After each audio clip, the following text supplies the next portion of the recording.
আসসালামু আলাইকুম।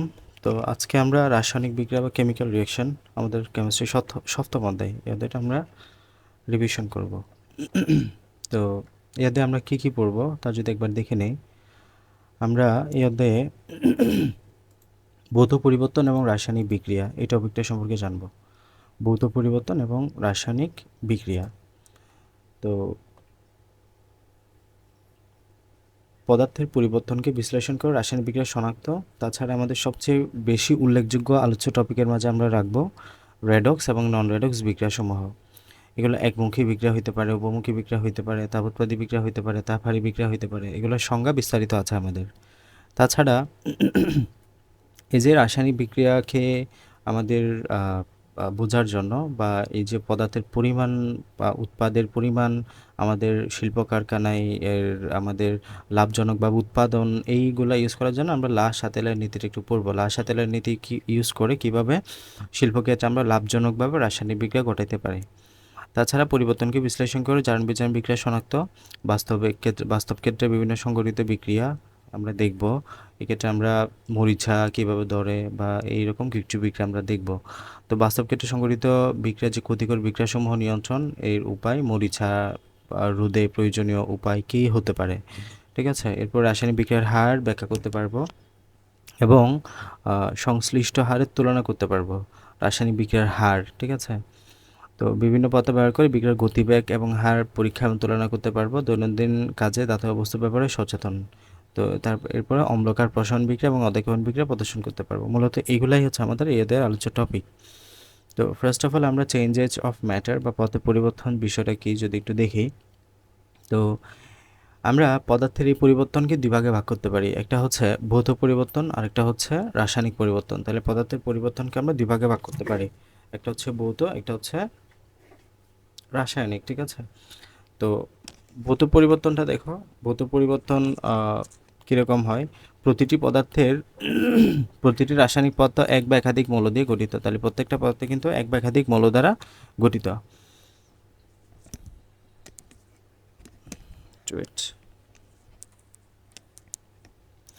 আচ্ছা, প্রত্যেকটা পদার্থ এক বা একাধিক মৌল দ্বারা কিন্তু গঠিত। হ্যাঁ, যদি কোনো পদার্থের অভ্যন্তরীণ রাসায়নিক গঠনের কোনো পরিবর্তন না ঘটে, শুধু বাহ্যিক অবস্থার পরিবর্তন ঘটে, তাকে ভৌত পরিবর্তন বলা হয়। তাহলে ভৌত পরিবর্তন বা ফিজিক্যাল চেঞ্জেস বিষয়টা কি। যদি পদার্থের রাসায়নিক গঠনের কোনো পরিবর্তন না ঘটে, শুধুমাত্র বাহ্যিক অবস্থার পরিবর্তন ঘটে, তাকে বলা হচ্ছে আমাদের ফিজিক্যাল চেঞ্জ। মনে করো এটা একটা বরফ, হ্যাঁ, এটা একটা বরফ। এই বরফটা এখন কী অবস্থায় আছে? কঠিন অবস্থায় আছে। এই বরফের সংকেত কি? H2O, তাই না? এখানে দুটো হাইড্রোজেন আছে এবং একটা অক্সিজেন আছে। এগুলাই এখানে দুটা হাইড্রোজেন আছে এবং একটা অক্সিজেন আছে। তো এখন আমি যদি এখানে তাপ দেই, এখানে যদি আমি তাপ দেই, তাপ দেওয়ার কারণে এটা পানিতে পরিণত হবে। এটা পানিতে পরিণত হবে। যখন এটা পানিতে পরিণত হলে এটা হয়ে গেল কি? তরল হয়ে গেল। তরল হয়ে যাওয়ার পরে এটার যে সংকেত এটা হচ্ছে আবার কি? H2O। খেয়াল করে এটা যে রাসায়নিক যে মৌল, রাসায়নিক যে কাঠামো, রাসায়নিক যে গঠন, এখানে দুটো হাইড্রোজেন একটা অক্সিজেন, এখানে দুটো হাইড্রোজেন একটা অক্সিজেন। তার মানে রাসায়নিক গঠনে কোনো রকম কোনো পরিবর্তন হয় নাই। পরিবর্তন হয়েছে কিসে? বাহ্যিক অবস্থায়। এটা এখানে একটু কঠিন ছিল বরফটা, এই জায়গায় হয়ে গেছে তরল। তাহলে বাহ্যিক অবস্থার যে পরিবর্তন এটাকে আমরা বলি ভৌত পরিবর্তন। তো এখানে আমাদের সেম একটা উদাহরণ দেওয়া আছে। একখণ্ড বরফকে কক্ষ তাপমাত্রা রেখে দিলে তা পরিবেশ থেকে তাপ গ্রহণ করে আস্তে আস্তে গলে তরলে পরিণত হয়, তরল পানিতে পরিণত হয়। আবার তরল পানিকে তাপ প্রদান করা হলে 100 ডিগ্রি তাপমাত্রা উত্তপ্ত উন্নীত করলে সেটা জলীয় বাষ্পে পরিণত হয়। সেমভাবে তুমি যদি তাপকে তরল দিতে থাকো, তরল পানিকে তাপ দিতে থাকো এবং 100 ডিগ্রিতে পৌঁছায় নিয়ে গেলে সেটা জলীয় বাষ্পে পরিণত হবে। তো এখানে কঠিন বরফ, পানি এবং জলীয় বাষ্প এই তিনটি পদার্থের আণবিক সংকেত হচ্ছে H2O। তিনটাই কিন্তু আমাদের H2O। তার মানে আণবিক সংকেতের মাঝে কোনো পরিবর্তন আসে নাই। অর্থাৎ তরল পানি, কঠিন বরফ, গ্যাসীয়, জলীয় বাষ্প তিনটিরই প্রতিটি অণুতে দুটি করে হাইড্রোজেন এবং একটি করে অক্সিজেন অণু পরমাণু থাকে। কাজে তিনটি পদার্থ কিন্তু একই। তো এই যে এটাই হচ্ছে আমাদের ভৌত পরিবর্তন। আর রাসায়নিক পরিবর্তন মানে কি? কখনো দেখা যায় যে কোনো কোনো পদার্থের বাহ্যিক বা চাপের পরিবর্তন করলে কিংবা অন্য কোনো পদার্থের সংস্পর্শে নিয়ে আসলে তা পরিবর্তিত হয়ে সম্পূর্ণ ভিন্নধর্মী নতুন পদার্থে পরিণত হয়, তাকে আমরা বলি রাসায়নিক পরিবর্তন বা কেমিক্যাল চেঞ্জ। অর্থাৎ যে পরিবর্তনের ফলে সম্পূর্ণ ভিন্ন নতুন ধর্ম বিশিষ্ট কোনো পদার্থে পরিণত হয় তাকে আমরা বলি রাসায়নিক পরিবর্তন। তো এই জায়গায় একটা উদাহরণ দেওয়া আছে, আমরা যে প্রাকৃতিক গ্যাস ব্যবহার করি সেই গ্যাসের প্রধান উপাদান হলো মিথেন। তাহলে এই গ্যাসের প্রধান উপাদান কি? Methane, CH4। এই মিথেনকে যখন তুমি অক্সিজেন সহযোগে পোড়াবা, এখানে দহন বিক্রিয়া হয়ে আলটিমেটলি কি উৎপন্ন হবে? কার্বন ডাইঅক্সাইড উৎপন্ন হবে, এখানে জলীয় বাষ্প উৎপন্ন হবে, গ্যাস জলীয় বাষ্প উৎপন্ন হবে, আর কি উৎপন্ন হবে? ডেলএইচ বা তাপ উৎপন্ন হবে, তাই না? তাহলে এখানে ছিল একটা মিথেন, ছিল একটা অক্সিজেন, এগুলার বিক্রিয়ার ফলে এই জায়গায় নতুন একটা ধর্মবিষ্ট যৌগ কার্বন ডাইঅক্সাইড তৈরি হলো, নতুন একটা ধর্মবিষ্ট যৌগ পানি বা যেটা আমরা গ্যাস বলি, বাষ্প বলি, এটা তৈরি হলো, তাপ শক্তি উৎপন্ন হলো। তাহলে এই ক্ষেত্রে আমাদের পুরো মৌলগুলোর মধ্যে নতুন বন্ধন এখানে যে বন্ধনগুলো আছে এই বন্ধনগুলো ভাঙলো, এখানে আবার নতুন বন্ধন সৃষ্টি হইলো। তাহলে এটা নতুন যৌগ, ঠিক আছে? পুরাতন বন্ধন ভাঙলো, নতুন বন্ধন গঠিত হলো। তাহলে এটা হচ্ছে আমাদের রাসায়নিক পরিবর্তন বা কেমিক্যাল চেঞ্জ। রাসায়নিক পরিবর্তনে যে নতুন পদার্থ তৈরি হয়, মৌলগুলো পূর্বের পদার্থ থেকে আসে। এখানে যে কার্বন, এই কার্বনটা আসছে এখান থেকে, এখানে যে অক্সিজেন, এই অক্সিজেন আসছে এখান থেকে, ঠিক আছে? তবে নতুনভাবে তারা সজ্জা বিশিষ্ট হয়ে আমাদের নতুন একটা যৌগ তৈরি করলো, যার ধর্ম, যার তোমার যে ক্যারেক্টারিস্টিক্স, কেমিক্যাল ক্যারেক্টারিস্টিক্স, এগুলো পুরোপুরি ভিন্ন হতে পারে বিক্রিয়ক থেকে। এই যে এখানে মিথেন অক্সিজেনের সাথে বিক্রিয়া করে কার্বন ডাইঅক্সাইড এবং পানি তৈরি করলো। একইভাবে ক্যালসিয়াম কার্বনেট হাইড্রোক্লোরিক অ্যাসিডের সাথে বিক্রিয়া করলে ক্যালসিয়াম ক্লোরাইড এবং কার্বন ডাইঅক্সাইড এবং পানি তৈরি করে। এই যে ক্যালসিয়াম কার্বনেট, যখন এটা HCl বা হাইড্রোক্লোরিক অ্যাসিডের সাথে বিক্রিয়া করবে, তখন এটা ক্যালসিয়াম ক্লোরাইড, কার্বন ডাইঅক্সাইড এবং পানি তৈরি করে। তাহলে এগুলো হচ্ছে রাসায়নিক বিক্রিয়া। এখন এই যে রাসায়নিক বিক্রিয়াকে আমরা বিভিন্ন ভাগে শ্রেণী বিভক্ত করতে পারি। রাসায়নিক বিক্রিয়াকে আমরা ক্লাসিফিকেশন অফ কেমিক্যাল রিয়াকশনস। তো এই যে আমরা বিভিন্ন টাইপসের উপর ভিত্তি করে ভাগ করব, হ্যাঁ, বিভিন্ন নির্ভরশীলতার উপর ভিত্তি করে আমরা কিসের উপর ভিত্তি করে এটাকে আমরা ভাগ করতেছি। তাহলে ফার্স্ট অফ অল আমাদের আলোচনার বিষয় রাসায়নিক বিক্রিয়ার দিক, according to the direction of the reaction. আমাদের বিক্রিয়ার দিকের উপর ভিত্তি করে আমরা এটাকে দুই ভাগে ভাগ করতে পারি। একটা হচ্ছে ইরিভার্সেবল রিয়াকশন, একটা হচ্ছে রিভার্সেবল রিয়াকশন। তাহলে according to the direction of the reaction আমরা বিক্রিয়ার গতির উপর, দিকের উপর ভিত্তি করে, এখানে বিক্রিয়ার দিকের উপর ভিত্তি করে দুই ভাগে ভাগ করলাম। একটা হচ্ছে একমুখী বিক্রিয়া, একটা হচ্ছে উভমুখী বিক্রিয়া। একমুখী বিক্রিয়াকে ইরিভার্সেবল রিয়াকশনও বলা হয়। রিভার্স মানে কি? রিভার্স মানে তুমি এদিকে গেছো, সেমভাবে তুমি যদি উল্টা দিকে ফিরে আসো, এটাকে বলা হচ্ছে রিভার্স। আর রিভার্স মানে কি? যেটা উল্টা দিকে ফিরে আসে না, তার মানে এটা ফিরে আসবে না, তার মানে এটা শুধু একমুখী, ঠিক আছে? এটা হচ্ছে শুধু একমুখী।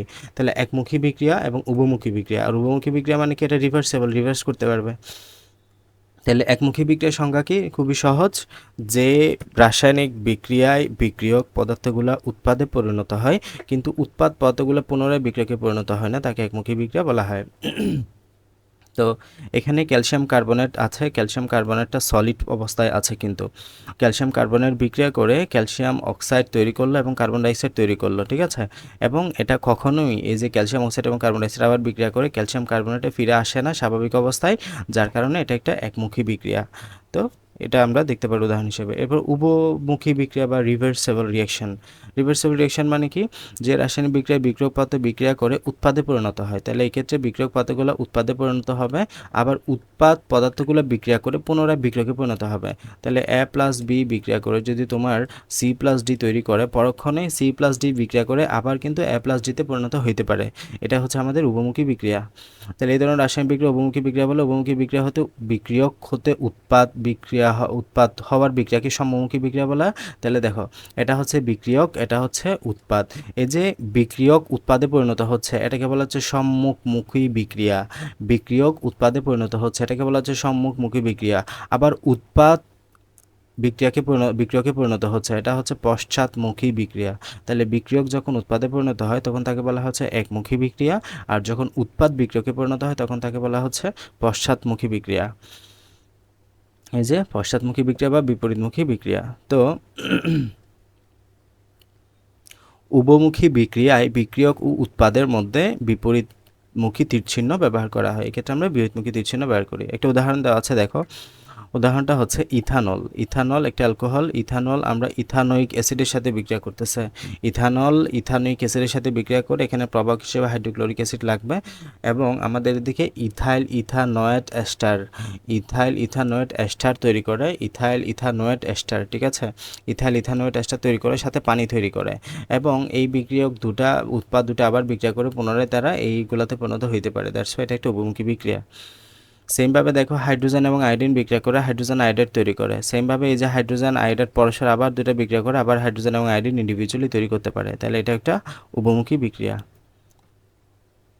তাহলে উপযুক্ত শর্তে সব বিক্রিয়া কিন্তু উপমুখী, উপযুক্ত শর্তে সব বিক্রিয়া কিন্তু উপমুখী। তবে কিছু বিক্রিয়ার বেলায় সমমুখী বিক্রিয়ার তুলনায় বিপরীতমুখী বিক্রিয়ার হার এত কম যে এটাকে একমুখী মনে হয়। তাহলে লাইনটার মানে কি, উপযুক্ত শর্ত যদি তুমি প্রয়োগ করতে পারো বিক্রিয়াটা উপমুখী হবে। কীরকম, মনে করো এই জায়গায় তুমি একটা একমুখী বিক্রিয়া দেখছো না, এই যে এটা একটা একমুখী বিক্রিয়ার উদাহরণ। ক্যালসিয়াম কার্বনেট বিক্রিয়া করে ক্যালসিয়াম অক্সাইড এবং কার্বন ডাইঅক্সাইড তৈরি করছে, এবং এই বিক্রিয়াটা যদি তোমার খোলা পাত্রে হয়, এই বিক্রিয়াটা মনে করো তুমি একটা খোলা পাত্রে করতেছো, খোলা পাত্রে মানে বিক্রিয়াটা একটা পাত্রে নিলে, পাত্রটা এরকম খোলা, এখানে তুমি ক্যালসিয়াম কার্বনেট দিলে এটা বিয়োজিত হয়ে ক্যালসিয়াম অক্সাইড কার্বন ডাইঅক্সাইড তৈরি করলো। তাহলে কি হবে, এখানে যেটা তৈরি হলো সেটা হচ্ছে একটা কার্বন ডাইঅক্সাইড। এটা কি, এটা একটা কার্বন ডাইঅক্সাইড গ্যাস। আসলে গ্যাস কি তোমার এই পাত্রে বসে থাকবে? নিশ্চয়ই না, গ্যাসটা উড়ে যাবে। গ্যাসটা কোথায় উড়ে যাবে? বাতাসে উড়ে যাবে। যদি গ্যাসটা উড়ে যায় তাহলে পাত্রে থাকবে কি, শুধু এই যে ক্যালসিয়াম অক্সাইডটা পড়ে থাকবে। তাহলে ক্যালসিয়াম অক্সাইড নিজে নিজে আবার ক্যালসিয়াম কার্বনেটে কখনো তৈরি হতে পারবে না। যদি ক্যালসিয়াম অক্সাইডটা এই ক্যালসিয়াম কার্বনেটে পরিণত হতে চায়, তাকে কার্বন ডাইঅক্সাইড সহ যুক্ত হতে হবে। কিন্তু কার্বন ডাইঅক্সাইডটা এখানে পাত্রে নাই, কার্বন ডাইঅক্সাইডটা উড়ে গেছে, এটা গ্যাস হওয়ার কারণে। তো এই যে এখন শর্ত কি, তাহলে শর্ত হচ্ছে তুমি যদি এটা বদ্ধ করে দাও, পাত্রটা এখানে বন্ধ করে দাও, বন্ধ করে দিলে এই কার্বন ডাইঅক্সাইডটা এখানে উড়ে যাইতে পারবে না, ফলে আবার কার্বন ডাইঅক্সাইড এবং ক্যালসিয়াম কার্বনেট একত্রিত হয়ে আবার ক্যালসিয়াম কার্বনেট তৈরি হবে। আলটিমেটলি এটা একটা উভমুখী বিক্রিয়া হয়ে যাবে। তাহলে পর্যাপ্ত যদি শর্ত প্রয়োগ করো তুমি, তাহলে এই যে সকল বিক্রিয়া কিন্তু উভমুখী বিক্রিয়া। ঠিক আছে, এটাই বলা হচ্ছে সকল বিক্রিয়া উভমুখী বিক্রিয়া, উপযুক্ত শর্ত প্রয়োগে সকল বিক্রিয়া উভমুখী বিক্রিয়া। আবার কিছু ক্ষেত্রে দেখা যায় যে সমমুখী বিক্রিয়ার তুলনায় বিপরীতমুখী বিক্রিয়ার হার এত কম যে এটাকে একমুখী মনে হয়। মানে আমরা জানি যে এই যে এখানে বিক্রিয়ক হাইড্রোজেন এবং আয়োডিন বিক্রিয়া করে হাইড্রোজেন আয়োডাইড উৎপন্ন করছে, এটা হচ্ছে সমমুখী বিক্রিয়া। আবার হাইড্রোজেন আয়োডাইড বিক্রিয়া করে এই যে হাইড্রোজেন আয়োডাইড উৎপন্ন, এটা হচ্ছে পশ্চাৎমুখী বিক্রিয়া। তো এখানে মনে করো যে হাইড্রোজেন এবং আয়োডিন বিক্রিয়া করে 90% হাইড্রোজেন আয়োডাইড তৈরি করছে, তো আবার হাইড্রোজেন এবং আয়োডাইড বিক্রিয়া করে এখানে মাত্র 10% বিক্রিয়া তৈরি করতেছে তারা। তো এক্ষেত্রে সম্মুখী বিক্রিয়ার হারটা আসলে অনেক বেশি পশ্চাৎমুখীর তুলনায়, পশ্চাৎমুখী বিক্রিয়ার হার অনেক কম। তাহলে আলটিমেটলি তুমি বাইরে দেখে দেখবা যে এখানে শুধুমাত্র হাইড্রোজেন আয়োডাইড বিক্রিয়া করে হাইড্রোজেন আয়োডিন তৈরি করছে, বাট এই যে এই 10% তোমার চোখে পড়বে না, কারণ এটা পরিমাণটা অনেক বেশি। এটাই তাহলে গেল বিক্রিয়ার দিকের উপর ভিত্তি করে আমরা বিক্রিয়াকে দুই ভাগে ভাগ করতে পারি, একটা হচ্ছে একমুখী বিক্রিয়া, একটা হচ্ছে উভমুখী বিক্রিয়া। এখন রাসায়নিক বিক্রিয়া তাপের পরিবর্তনের উপর ভিত্তি করে আবার আমরা দুই ভাগে ভাগ করতে পারি। তাহলে রাসায়নিক বিক্রিয়া তাপের পরিবর্তন কেমন হবে এটার উপর ভিত্তি করে আমরা দুই ভাগে ভাগ করতে পারি, একটা হচ্ছে তাপ উৎপাদী বিক্রিয়া, একটা হচ্ছে তাপহারী বিক্রিয়া। তাহলে রাসায়নিক বিক্রিয়া তাপের পরিবর্তনের উপর ভিত্তি করে বিক্রিয়াকে আমরা দুই ভাগে ভাগ করতে পারি, একটা হচ্ছে তাপ উৎপাদী বিক্রিয়া এক্সোথার্মিক রিঅ্যাকশন, একটা হচ্ছে তাপহারী বিক্রিয়া এন্ডোথার্মিক রিঅ্যাকশন। আসো তাপ উৎপাদী বিক্রিয়া কি, তাহলে সহজ সংজ্ঞা, যে বিক্রিয়ায় তাপ উৎপন্ন হয় তাকে তাপ উৎপাদী বিক্রিয়া বলা হয়। তাহলে যে বিক্রিয়ায় তাপ উৎপন্ন হয় তাকে আমরা কি বলি, তাপ উৎপাদী বিক্রিয়া বলি। হ্যাবার প্রণালী, আমরা হ্যাবার পদ্ধতিতে অ্যামোনিয়া তৈরি করে থাকি। হ্যাবার প্রণালীতে কি তৈরি করা হয়, অ্যামোনিয়া। স্পর্শ পদ্ধতিতে কি তৈরি করা হয়, সালফিউরিক অ্যাসিড। স্পর্শ পদ্ধতিতে কি তৈরি করা হয়, সালফিউরিক অ্যাসিড। অসওয়াল্ড পদ্ধতিতে কি তৈরি করা হয়, HNO3 নাইট্রিক অ্যাসিড। তাহলে হ্যাবার পদ্ধতিতে অ্যামোনিয়া তৈরি করা হয়। স্পষ্ট পদ্ধতিতে সালফিউরিক অ্যাসিড তৈরি করা হয়। তারপর আরেকটা জানি কি বললাম, অসওয়াল্ড পদ্ধতিতে নাইট্রিক অ্যাসিড তৈরি করা হয়। এগুলো একটু মাথায় রাখবা। তাহলে হ্যাবার প্রণালীতে আমাদের এখানে 1 মোল নাইট্রোজেন এবং 3 মোল হাইড্রোজেন হতে 2 মোল অ্যামোনিয়া উৎপাদনের সময় 92 কিলোজুল তাপ উৎপন্ন হয়। এই যে এখানে হ্যাবার প্রণালীতে আমরা যদি বিক্রিয়া সংগঠিত করি, এই যে 1 মোল নাইট্রোজেন এবং 3 মোল হাইড্রোজেন বিক্রিয়া করে এখানে আয়রন প্রভাবক হিসেবে কাজ করলে অ্যামোনিয়া এবং তাপশক্তি উৎপন্ন হয়। এবং এখানে আমাদের 200 থেকে 250 ATM চাপ দরকার হয়, 450 থেকে 550 ডিগ্রি সেলসিয়াস টেম্পারেচার প্রয়োজন হয়। এই যে নাইট্রোজেন এবং হাইড্রোজেন বিক্রিয়া করে অ্যামোনিয়া তৈরি করলো, এই বিক্রিয়ার মাঝে 92 কিলোজুল তাপশক্তি উৎপন্ন হয়, যেটাকে আমরা বলি তাপ উৎপাদী বিক্রিয়া। তাহলে যে বিক্রিয়া তাপ উৎপন্ন হয় তাকে আমরা কি বলবো, তাপ উৎপাদী বিক্রিয়া বলবো। তো এখানে নাইট্রোজেন এবং হাইড্রোজেন বিক্রিয়া করে অ্যামোনিয়া তৈরি হলো। ডেল এইচকে আমরা কি লিখবো, -92 কিলোজুল তাপ শক্তি। ডেল এইচ সমান কি, -92 কিলোজুল তাপ শক্তি। মনে রাখবা, ডেল এইচ যখন তুমি বিক্রিয়ায় লিখে দিবা, যখন বিক্রিয়ায় পজিটিভ আকার প্লাস চিহ্ন দিয়ে লিখে দিবা তখন এটা পজিটিভ থাকবে।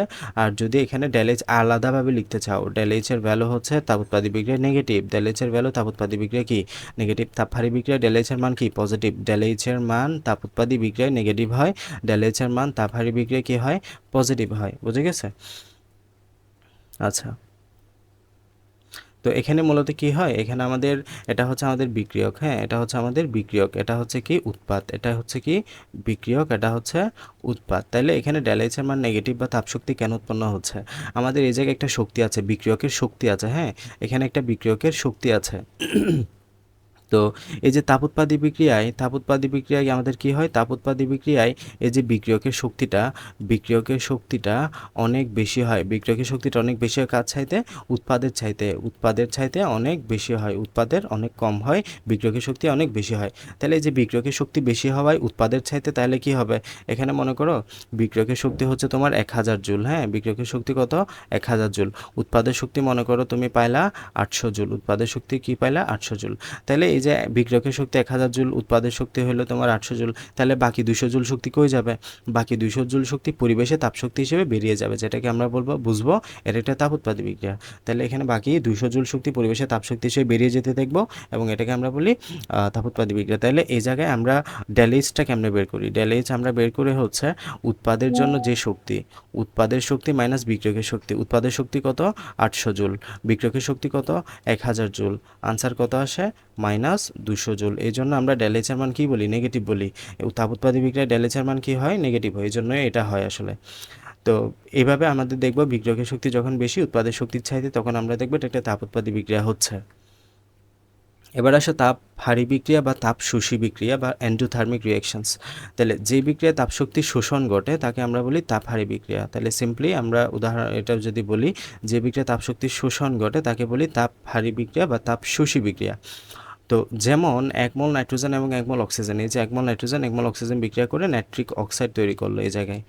তো এখানে আমাদের মনে রাখবা, যখন তাপ হারি বিক্রিয়ায় আমরা তাপের পরিমাণটা যতটুকু তাপ ডেল এইচ এর মানটা তুমি চাইলে এখানে বিক্রিয়কে পজিটিভ আকারে লিখতে পারো কিংবা ডেল এইচ আকারে লিখতে পারো, তখন ডেল এইচ হবে পজিটিভ।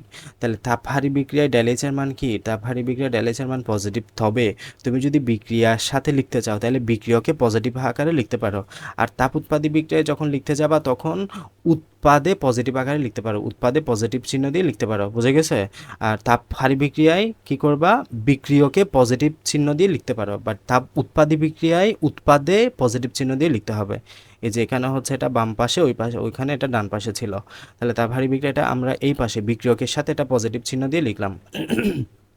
তো এক্ষেত্রে কী হয়, এক্ষেত্রে আমাদের এই যে বিক্রিয়কের যে শক্তি, এই শক্তির পরিমাণটা অনেক কম হয় কার চাইতে, উৎপাদের চাইতে। মনে করো উৎপাদের শক্তি হচ্ছে এক্ষেত্রে আমাদের মনে করো 500 জুল, উৎপাদের শক্তি কত 500 জুল, আর এখানে বিক্রিয়কের শক্তি কত 400 জুল।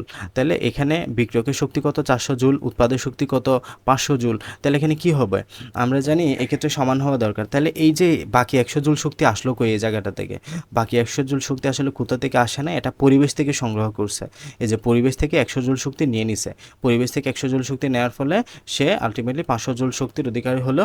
এবং পরিবেশ যখন তাপ ছেড়ে দিছে, পরিবেশ, তাহলে এখানে আমাদের এই বিক্রিয়াটা যেই পরিবেশে হয়েছে ওই পরিবেশটা তাপ ছেড়ে দিছে না, ওই পরিবেশ তাপ ছেড়ে দিছে না, তাহলে যে তাপ ছাড়ে তাকে আমরা বলি হারে, মানে এখানে তাপ হারি, এখানে তাপ হারাইছে কে, তাহলে আমরা বিক্রিয়া বলতেছি না তাপ হারি বিক্রিয়া, তাহলে তাপটা হারাইছে কে, তাপটা হারাইছে মূলত পরিবেশ, তাপটা হারাইছে মূলত পরিবেশ। তা আমি আন্দাজে ধরছি 500 জুল।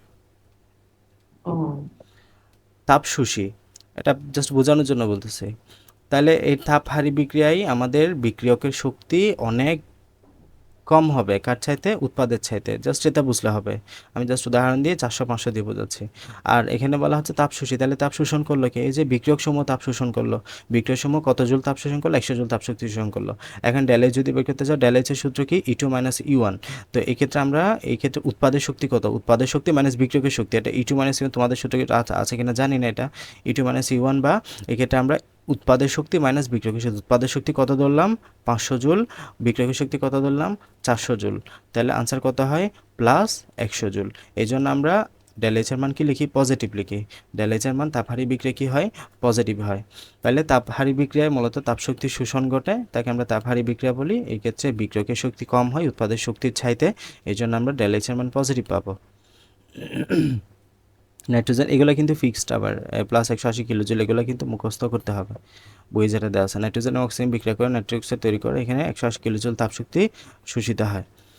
তাহলে আমরা দুটা ক্লাসিফিকেশন পড়লাম। ক্লাসিফিকেশন অফ কেমিক্যাল রিয়াকশন আমরা ভাগ করলাম দুই ভাগে। একটা হচ্ছে ডিরেকশন অফ রিয়াকশন, বিক্রিয়ার দিকের উপর ভিত্তি করে, রিভার্সেবল ইরিভার্সেবল, একমুখী উভমুখী আমরা ভাগ করলাম। এরপরে ডিরেকশন ডিফারেন্স অফ হিট, তাপের পরিবর্তনের উপর ভিত্তি করে, একটা হচ্ছে তাপোৎপাদী বিক্রিয়া বা এক্সোথার্মিক রিয়াকশন, একটা হচ্ছে তাপহারী বিক্রিয়া বা এন্ডোথার্মিক রিয়াকশন। তাহলে দুই প্রকার। একটা হচ্ছে আমরা পড়লাম একমুখী বিক্রিয়া, উভমুখী বিক্রিয়া দিকের উপর ভিত্তি করে।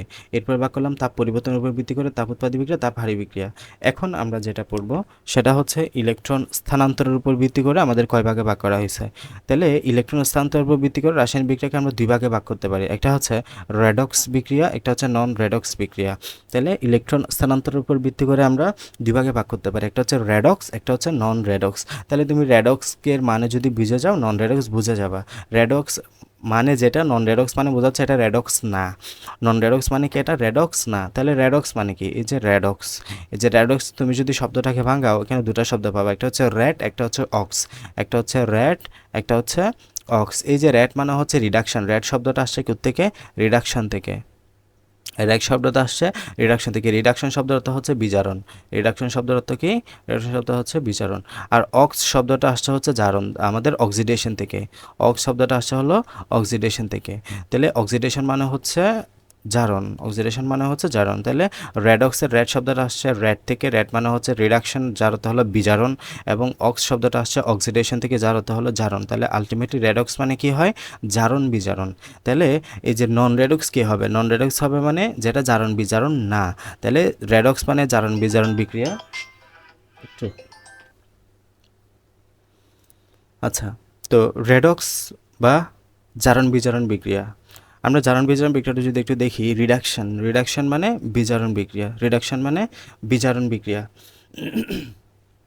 রিডাকশন, বিজারণ আর অক্সিডেশন। এই যে রিডাকশন শব্দের প্রথম অংশ রেড, অক্সিডেশন মানে হচ্ছে অক্স, সমন্বয়ে গঠিত রেডক্স। এর অর্থ হলো, যে রেডক্স অর্থ হলো জারণ বিজারণ। জারণ বিজারণ বিক্রিয়ায় বিক্রিয়ক সমূহের মধ্যে ইলেকট্রনের আদান প্রদান হয়। তাহলে এই ক্ষেত্রে কী হবে, জারণ বিজারণ মানেই হলো ইলেকট্রনের আদান প্রদান। তাহলে রেডক্স বিক্রিয়া মানে কি, যে বিক্রিয়া সমূহের মাঝে ইলেকট্রনের আদান প্রদান হবে। নন রেডক্স বিক্রিয়া মানে কি, যে বিক্রিয়ার মধ্যে ইলেকট্রনের আদান প্রদান হবে না। এই যে ইলেকট্রনের স্থানান্তরের উপর ভিত্তি করে আমরা এটাকে ভাগ করলাম। ইলেকট্রনের স্থানান্তরের উপর ভিত্তি করে তাহলে আমরা বিক্রিয়াকে কয় ভাগে ভাগ করলাম, এক ভাগে ইলেকট্রন স্থানান্তর হবে না, আরেক ভাগে ইলেকট্রন স্থানান্তর হবে। একটা হচ্ছে ইলেকট্রনের আদান প্রদান ঘটবে, আরেকটা হচ্ছে ইলেকট্রনের আদান প্রদান ঘটবে না। যাদের মাঝে ইলেকট্রনের আদান প্রদান ঘটবে তাদেরকে বলতেছো রেডক্স বিক্রিয়া বা জারণ বিজারণ বিক্রিয়া। যাদের মাঝে ইলেকট্রন স্থানান্তর ঘটবে না তাদেরকে বলতেছো নন রেডক্স বিক্রিয়া বা জারণ বিজারণ বিক্রিয়া না। বুঝে গেছে? তাহলে ইলেকট্রন স্থানান্তরের ভিত্তি করে দুই ভাগে ভাগ করা হয়েছে। একটা হচ্ছে ইলেকট্রন স্থানান্তর ঘটবে, একটা হচ্ছে ইলেকট্রন স্থানান্তর ঘটবে না।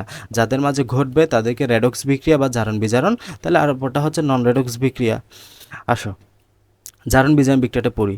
তাহলে একটা বিক্রিয়ক ইলেকট্রন ত্যাগ করে, অপর বিক্রিয়ক সে ইলেকট্রন গ্রহণ করে। তাহলে যে ত্যাগ করলো একজন ত্যাগ করবে, অপরজন গ্রহণ করবে। সুতরাং জারণ বিজারণ বিক্রিয়া দুটো অর্ধাংশে বিভক্ত। জারণ হলেই সেখানে কি হবে, বিজারণ হবে, কারণ কেউ একজন দান করলো, সেই দানকৃত ইলেকট্রনটা কেউ একজন গ্রহণ করবে।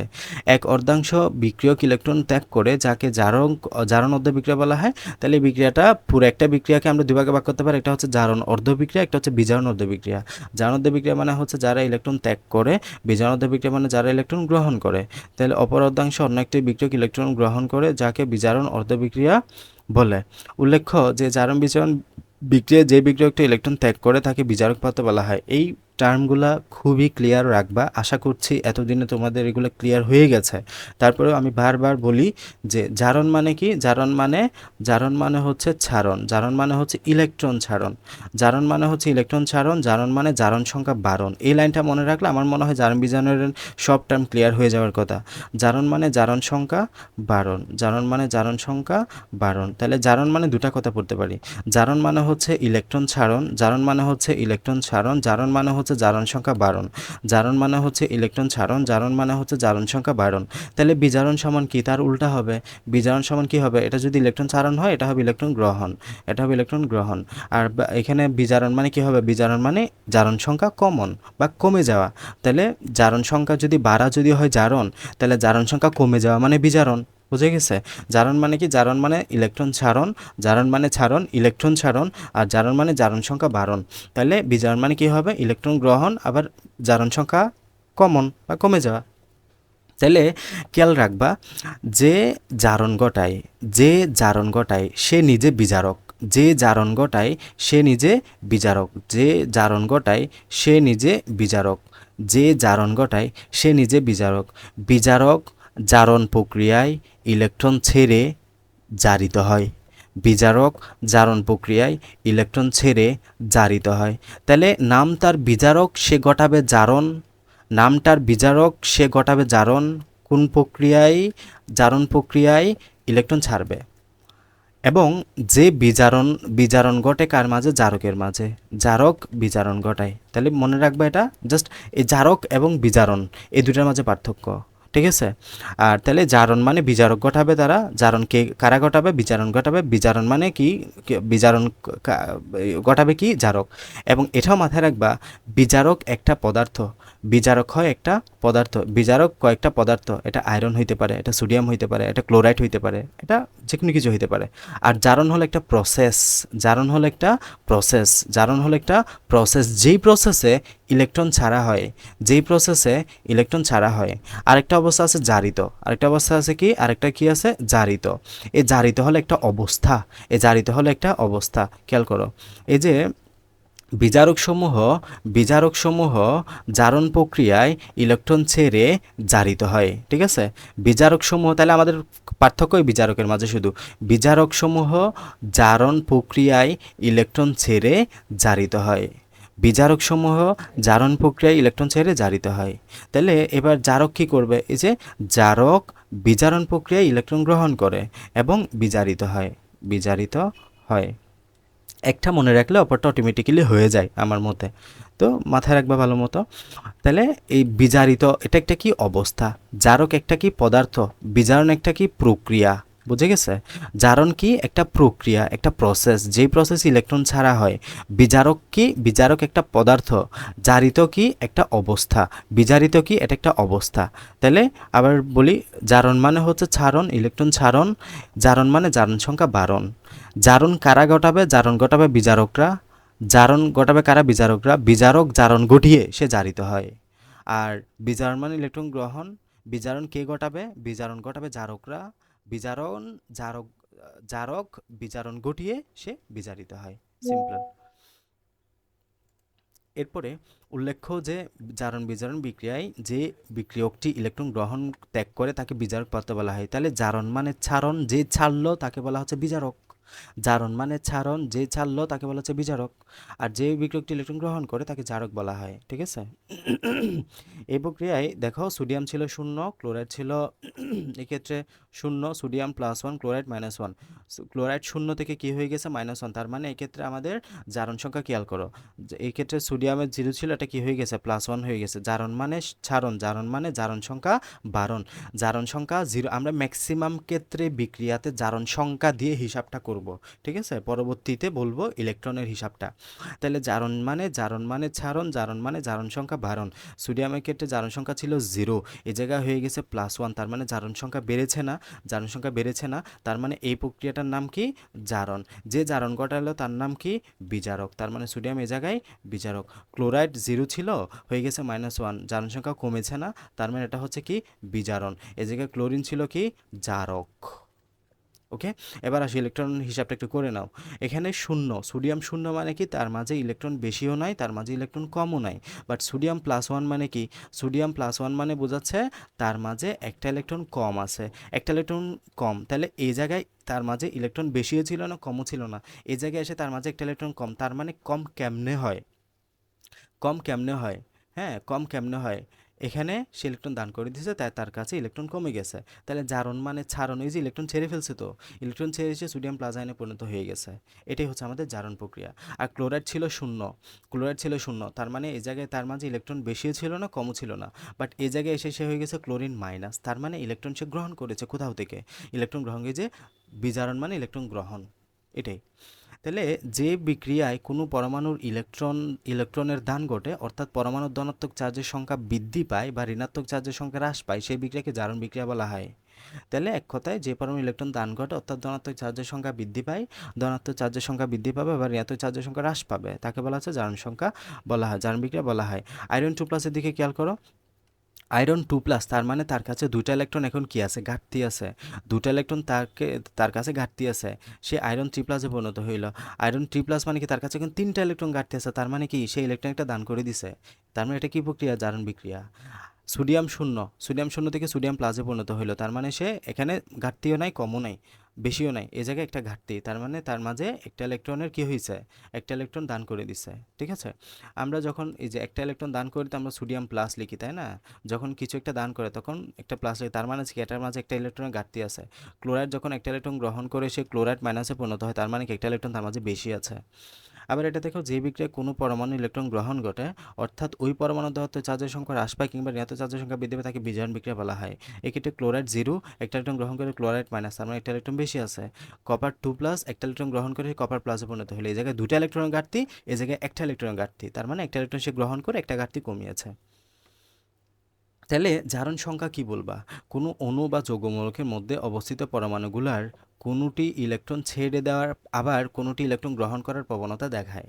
তাহলে আমরা জানি কেউ ইলেকট্রন ছাড়তে চায়, কেউ ইলেকট্রন গ্রহণ করতে চায়। তো অণু বা যৌগমূলকের মধ্যে অবস্থিত কোনো পরমাণুর ইলেকট্রন ছাড়া যে প্রবণতা, ধনাত্মক চার্জযুক্ত একটা সংখ্যা দিয়ে আমরা পরমাণুর ইলেকট্রন গ্রহণ করার প্রবণতা ঋণাত্মক চার্জের সংখ্যা দিয়ে প্রকাশ করা হয়। যখন সোডিয়াম ইলেকট্রন ছাড়লো তখন আমরা কি বলি, সোডিয়াম প্লাস, তার মানে সোডিয়াম প্লাস লিখলাম না। যখন ক্লোরাইড ইলেকট্রন গ্রহণ করলো তখন আমরা কি বলি, ক্লোরাইড মাইনাসে যে ঋণাত্মক চিহ্ন দিয়ে প্রকাশ করলাম না, এটাই। অণু বা যৌগমূলকের মধ্যে অবস্থিত কোনো পরমাণুর এই যে ধনাত্মক এবং ঋণাত্মক চার্জযুক্ত সংখ্যাকেই ওই মূলের জারণ সংখ্যা বলা হয়। তাহলে জারণ সংখ্যা কিন্তু মুখস্থ করার বিষয় না, এটা তুমি বুঝতে পারবা। এই যে সোডিয়াম যতটা ইলেকট্রন ছাড়লো সেটাতে জারণ সংখ্যা, ক্লোরাইড যতটা ইলেকট্রন গ্রহণ করলো সেটাতে জারণ সংখ্যা। এই যে আমরা তো গ্রুপ 1 দিয়ে জানি, গ্রুপ 1-এর লাস্ট সেলে ইলেকট্রন আছে কয়টা, একটা, তার মানে গ্রুপ 1-এর সকল মৌল যদি আয়নে পরিণত হতে চায় তারা একটা ইলেকট্রন দান করবে, তার মানে গ্রুপ 1-এর সকল মৌলের জারণ সংখ্যা +1। গ্রুপ 2-এর ক্ষেত্রে লাস্ট সেলে ইলেকট্রন সংখ্যা কত, 2, তারা যদি ইলেকট্রন আয়নে পরিণত হচ্ছে তাই তারা এই যে ম্যাগনেসিয়াম 2+, ক্যালসিয়াম 2+, বেরিলিয়াম 2+, এভাবে না, তাহলে তারা দুইটা ইলেকট্রন দান করবে, তার মানে তাদের জারণ সংখ্যা কত, +2।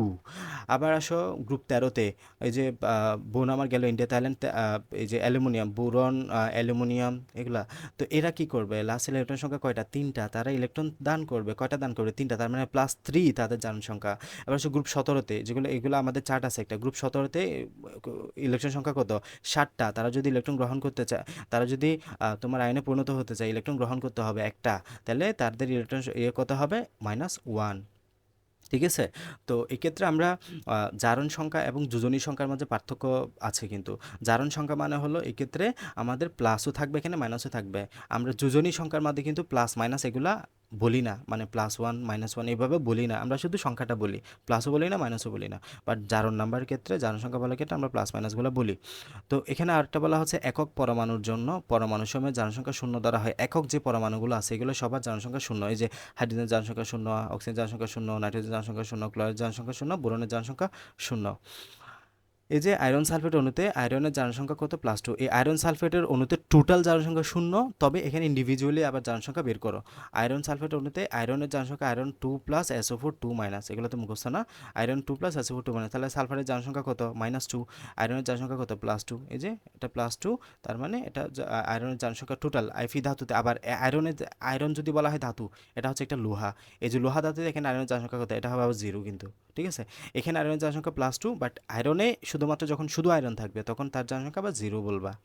আবার দেখো HCl এ হাইড্রোজেনের জারণ সংখ্যা কত, -1, এখানে ক্লোরাইডের জারণ সংখ্যা কত, -1 HCl এ, বাট ক্লোরাইড যখন আলাদা অণু হিসেবে থাকবে তখন তার জারণ সংখ্যা 0। তো জারণ সংখ্যা নির্ণয়ের জন্য আমাদের একটা চার্ট আছে, জারণ সংখ্যা অন্য যৌগের কোনো মৌলের জারণ সংখ্যা সেই যৌগের অন্যান্য মৌলের জারণ সংখ্যার উপর নির্ভর করে। আমরা যদি দেখি এই জায়গায় ধাতুসমূহ, আমরা জানি গ্রুপ 1-এর মৌলসমূহকে কী বলা হয়, ধাতু বলা হয়। ধাতুসমূহের জারণ সংখ্যা ধনাত্মক, কেন ধনাত্মক, আমরা জানি ধাতু কারা হয়, ধাতু হয় যারা ইলেকট্রন দান করে, তাদেরকে আমরা ধাতু বলি যারা ইলেকট্রন দান করে। তো আমরা জানি গ্রুপ 1-এর মৌলসমূহ গ্রুপ 2-এর মৌলসমূহ কী করে, ইলেকট্রন দান করে, তাই তাদের জারণ সংখ্যা কী হবে, ধনাত্মক হবে। অধাতুসমূহ কারা, যারা ইলেকট্রন গ্রহণ করে, গ্রহণ করলে কী হবে, ঋণাত্মক হবে। গ্রুপ 16 এর মূল, গ্রুপ 17 এর মূল, তারা ইলেকট্রন গ্রহণ করে, তারা হচ্ছে অধাতু, তারা ইলেকট্রন গ্রহণ করে, তাই তাদের ঋণাত্মক হয়। সোডিয়ামের ক্ষেত্রে দেখো +1 যেটা একটা ধাতু, গ্রুপ 1 এর মূল, ক্লোরাইড হচ্ছে গ্রুপ 17 এর মূল যেটা একটা অধাতু, যেটা -1, বুঝতে পারছো? নিরপেক্ষ পরমাণু বা মুক্ত মূলে জারণ সংখ্যা শূন্য হয়। নিরপেক্ষ যেমন আয়রন, যেমন হাইড্রোজেন, এই মূলগুলোর জারণ সংখ্যা কেমন হয়? শূন্য হয়। আয়রন শূন্য, হাইড্রোজেন শূন্য। নিরপেক্ষ যৌগে পরমাণু মোট জারণ সংখ্যা শূন্য হয়। মোট জারণ সংখ্যা এটা হচ্ছে -2, এটা হচ্ছে আমাদের দুইটা হাইড্রোজেনের জন্য +2, মোট জারণ সংখ্যা কিন্তু শূন্য। তুমি যদি আবার ইন্ডিভিজুয়ালি বলো কোনটা জারণ সংখ্যা, তাহলে হাইড্রোজেন হবে +1, অক্সিজেন হবে -2, মোট জারণ সংখ্যা কিন্তু শূন্য। আদান বিশিষ্ট আয়নে পরমাণুর মোট জারণ সংখ্যা তার আদান সংখ্যা সমান হয়। আদান থাকলে সেটা তার আদানের সমান। SO4 2- তার জারণ সংখ্যা -2। অ্যামোনিয়াম NH4+1 হয়, তাই না? NH4+1 হয়, তাহলে এটা জারণ সংখ্যা +1। কার ধাতু সময় জারণ সংখ্যা +1 হয় যে গ্রুপ 1 এর মৌলসমূহ, মেথের ধাতু গ্রুপ 2 এর মৌলসমূহ +2। ধাতবে হ্যালাইডে হেলুজেনের জারণ সংখ্যা কত হয়? -1। এই যে ম্যাগনেসিয়াম ক্লোরাইড একটা ধাতু, একটা হেলুজেন, কি হইলো? ধাতবে হ্যালাইড, তাহলে এটা হচ্ছে ধাতু, এটা হচ্ছে হেলুজেন, ধাতব হ্যালাইড, সেজন্য জারণ সংখ্যা কত হয়? -1। লিথিয়াম ক্লোরাইড জারণ সংখ্যা -1। অধিকাংশ যৌগে হাইড্রোজেনের জারণ সংখ্যা +1, তবে ধাতব হাইড্রাইড, এই যে এটা হচ্ছে ধাতু, এটা হচ্ছে হাইড্রাইড, ধাতব হাইড্রাইড যৌগে কত? -1 হয়। বাট অ্যামোনিয়াতে হাইড্রোজেন জারণ সংখ্যা কত? +1 হয়। পারক্সাইডে হাইড্রোজেনের, এখানে অধিকাংশ যৌগে অক্সিজেনের জারণ সংখ্যা -2, গুরুত্বপূর্ণ উদাহরণ সহ মনে রাখবা। পটাশিয়াম অক্সাইড, ক্যালসিয়াম অক্সাইড, অক্সিজেনের জারণ সংখ্যা -2। বাট পারক্সাইড অক্সিজেনের জারণ সংখ্যা -1, পারক্সাইড অক্সিজেনের জারণ সংখ্যা -1, এই যে -1। সুপার অক্সাইড অক্সিজেনের জারণ সংখ্যা -1/2, সুপার অক্সাইড অক্সিজেনের জারণ সংখ্যা -1/2। উদাহরণগুলো খুব বেশি আসে, ভালোভাবে মাথায় রাখবা। -1/2 সুপার অক্সাইডে, -1/2 উদাহরণ সোডিয়াম অক্সাইড, পটাশিয়াম অক্সাইড, আর পারক্সাইড উদাহরণ হচ্ছে পটাশিয়াম পারক্সাইড, হাইড্রোজেন পারক্সাইড, এভাবে মাথায় রাখবো উদাহরণ দিয়ে। তো এগুলো সব পড়বা, হ্যাঁ, এগুলো সব পড়বা। আমরা নেক্সট দিন বাকি টপিক নিয়ে আগাবো।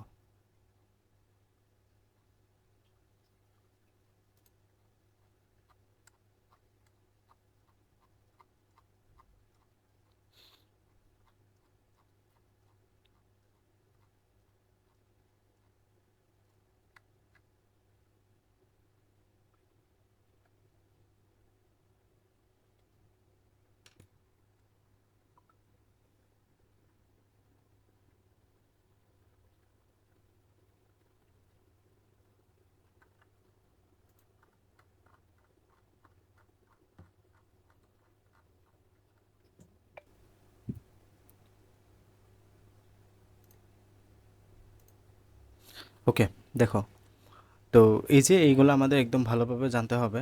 কোন কোথায় অক্সিজেনের জারণ সংখ্যা কত। এই যে অক্সিজেনের সাধারণ জারণ সংখ্যা -2, পারঅক্সাইডে -1, সুপার অক্সাইডে -1/2, খুব ভালোভাবে এগুলো জানতে হবে। এরপরে যৌগ বা আয়নে অবস্থিত পরমাণুর জারণ সংখ্যা বের করতে হবে। ধরে নিই তার জারণ সংখ্যা x। আচ্ছা, এই জায়গায় আমরা কিছু জারণ সংখ্যা বের করার সূত্র তোমাকে দেখাই, তাহলে একাধিক মৌলের জারণ বের করতে পারবা।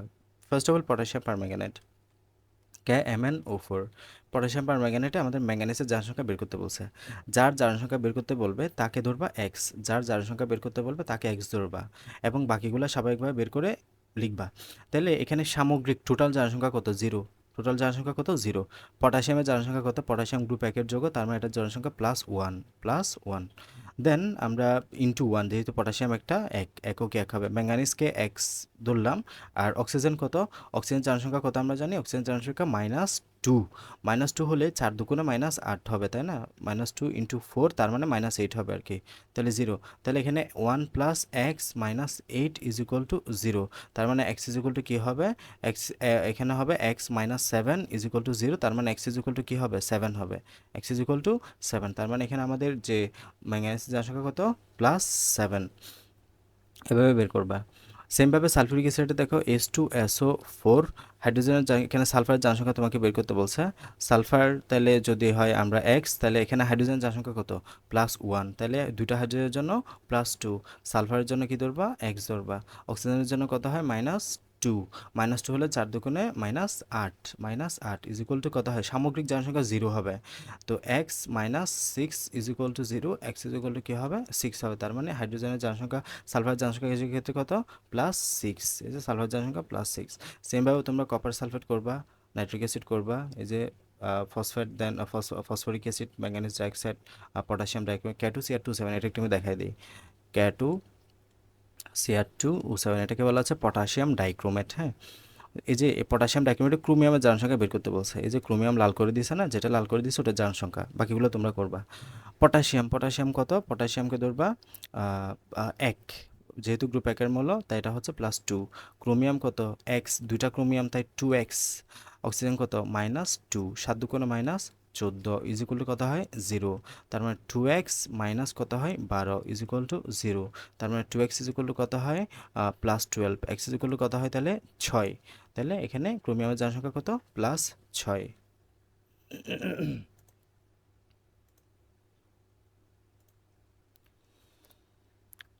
তাহলে এই ক্ষেত্রে আমাদের একটা বিষয় বুঝতে হবে, জারণ সংখ্যা এবং যোজনী কিন্তু এক না। জারণ সংখ্যা এবং যোজনী কিন্তু এক না। জারণ সংখ্যা হলো আয়নে উপস্থিত চার্জ সংখ্যা সহ, মানে এক্ষেত্রে আমরা +1 -1 এগুলো লিখি, বাট যোজনীতে আমরা +1 -1 এগুলো লিখি না, ঠিক আছে? এটি আমাদের এছাড়া শুধু আছে, এগুলো পড়ে নিবা, তাহলে এগুলো বুঝবা পড়লেই। জারণ বিজারণ যুগপৎ প্রক্রিয়া একটা, কেন এটা আমরা স্যার জানি আজকে ধন্যবাদ থাক। হ্যাঁ, শেষ করছি। জারণ বিজারণ একটা যুগপৎ প্রক্রিয়া, কারণ এটা জারণ হলেই বিজারণ হবে। তো তোমরা জানো যে রাসায়নিক বিক্রিয়া ইলেকট্রন দান করে তাকে জারণ বিক্রিয়া বলা হয়। যেই বিক্রিয়ায় রাসায়নিক বিক্রিয়া ইলেকট্রন গ্রহণ করে তাকে বলা হচ্ছে বিজারণ বিক্রিয়া। তাহলে জারণ মানে ইলেকট্রন দান, বিজারণ মানে ইলেকট্রন গ্রহণ।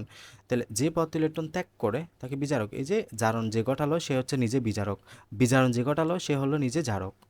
তাহলে এই ক্ষেত্রে দেখো, সোডিয়াম 0, ক্লোরাইড 0, সোডিয়াম +1 হয়ে গেলে এই জায়গায় +1, ক্লোরাইড -1। সোডিয়াম জারণ মানে ছাড়ুন, জারণ মানে জারণ সংখ্যা বাড়ানো, এক্ষেত্রে জারণ সংখ্যা বাড়ছে, তার মানে একটা জারণ প্রক্রিয়া। তার মানে এক্ষেত্রে সোডিয়াম হচ্ছে বিজারক। আর ক্লোরাইড 0 ছিল, এটা হয়ে গেল -1, তার মানে সে জারণ সংখ্যা কমছে না, জারণ সংখ্যা কমছে না, 0 থেকে -1 হয়ে গেছে, তার মানে এটা হচ্ছে বিজারণ। যেটা বিজারণ হলো এটা হচ্ছে জারক, এটা হচ্ছে তার মানে জারক। আবার সোডিয়াম 0 থেকে +1 হলো, তার মানে তার সর্বশেষ কক্ষপথে একটা ইলেকট্রন সে দান করে দিছে। জারণ মানে ছাড়ন, জারণ মানে ছাড়ন, তার মানে এটা জারণ। ক্লোরাইড 0 থেকে হয়ে গেছে -1, তার মানে একটু গ্রহণ করেছে, বুঝছে, গ্রহণ করলো। এই যে এখানে গেলে বিস্তারিত বলছে। এবার তুমি ভাগ করে দাও, এই যে সোডিয়াম 0 থেকে সোডিয়াম প্লাস এবং একটা ইলেকট্রন ত্যাগ করলো, ক্লোরাইড একটা ইলেকট্রন গ্রহণ করলো, ক্লোরাইডে পরিণত হলো। এটা হচ্ছে জারণোদ্দীপক বিক্রিয়া, এটা হচ্ছে বিজারণোদ্দীপক বিক্রিয়া, দুইটা একসাথে মিলে জারণ বিজারণ বিক্রিয়া। তাহলে এভাবে আমরা বলতে পারি জারণ বিজারণ এটা যুগপৎ প্রক্রিয়া। তো আমরা জারণ বিজারণের কিছু যেহেতু বিজারক ইলেকট্রন দান করে, জারক উক্ত ইলেকট্রন গ্রহণ করে, তাই জারণ বিজারণ মানে হচ্ছে ইলেকট্রন স্থানান্তর প্রক্রিয়া, ঠিক আছে? তো আমরা জারণ বিজারণ বিক্রিয়ার যে বিক্রিয়াগুলো পড়বো এগুলো হচ্ছে সংযোজন বিক্রিয়া, বিয়োজন বিক্রিয়া, প্রতিস্থাপন, দহন বিক্রিয়া, এগুলো আমরা নেক্সট দিন আলোচনা করব। আপাতত তোমরা এর আগ পর্যন্ত যে বিক্রিয়াগুলো আছে এই যে এগুলো একটু দেখবা, সংযোজন বিক্রিয়া, এগুলো জারণ বিজারণ বিক্রিয়া করার চেষ্টা করবা, এগুলো আমি নেক্সট দিন দেখাই দিব কয়েকটা, বাকিগুলো তোমরা সব করবা। তো এর আগ পর্যন্ত সব টপিক সুন্দরভাবে পড়ে রাখবা, ওকে? আসসালামু আলাইকুম। তো আজকে আমরা আমাদের পরবর্তী অংশ জারণ বিজারণ যুগপৎ একসাথে ঘটে, যুগপৎ প্রক্রিয়া, এতটুকু আমরা পড়েছিলাম গতদিন। তো আজকে আমরা কিছু জারণ বিজারণ বিক্রিয়া করব, সাথে আমরা প্র্যাকটিস করব জারণ বিজারণ কিভাবে করে, বা আমরা কিভাবে কোনটা জারক কোনটা বিজারক এগুলা বের করতে পারি। তো আমরা বিক্রিয়ার মাধ্যমে প্র্যাকটিস করব, এবং আমরা এই জারণ বিজারণ বিক্রিয়াকে আমরা বিভিন্ন ভাগে ভাগ করি। ফার্স্ট অফ অল আমরা পড়ছি রাসায়নিক বিক্রিয়া অধ্যায়টা, তাই না? রাসায়নিক বিক্রিয়া, এই যে রাসায়নিক বিক্রিয়া, এই বিক্রিয়াগুলোকে আমরা বিভিন্ন ভাগে ভাগ করতে পারি। হ্যাঁ, অ্যাকর্ডিং টু দ্য ডিরেকশন, বিক্রিয়ার দিকের উপর ভিত্তি করে আমরা তাকে দুই ভাগে ভাগ করি। একটা হচ্ছে একমুখী বিক্রিয়া, আরেকটা হচ্ছে উভমুখী বিক্রিয়া।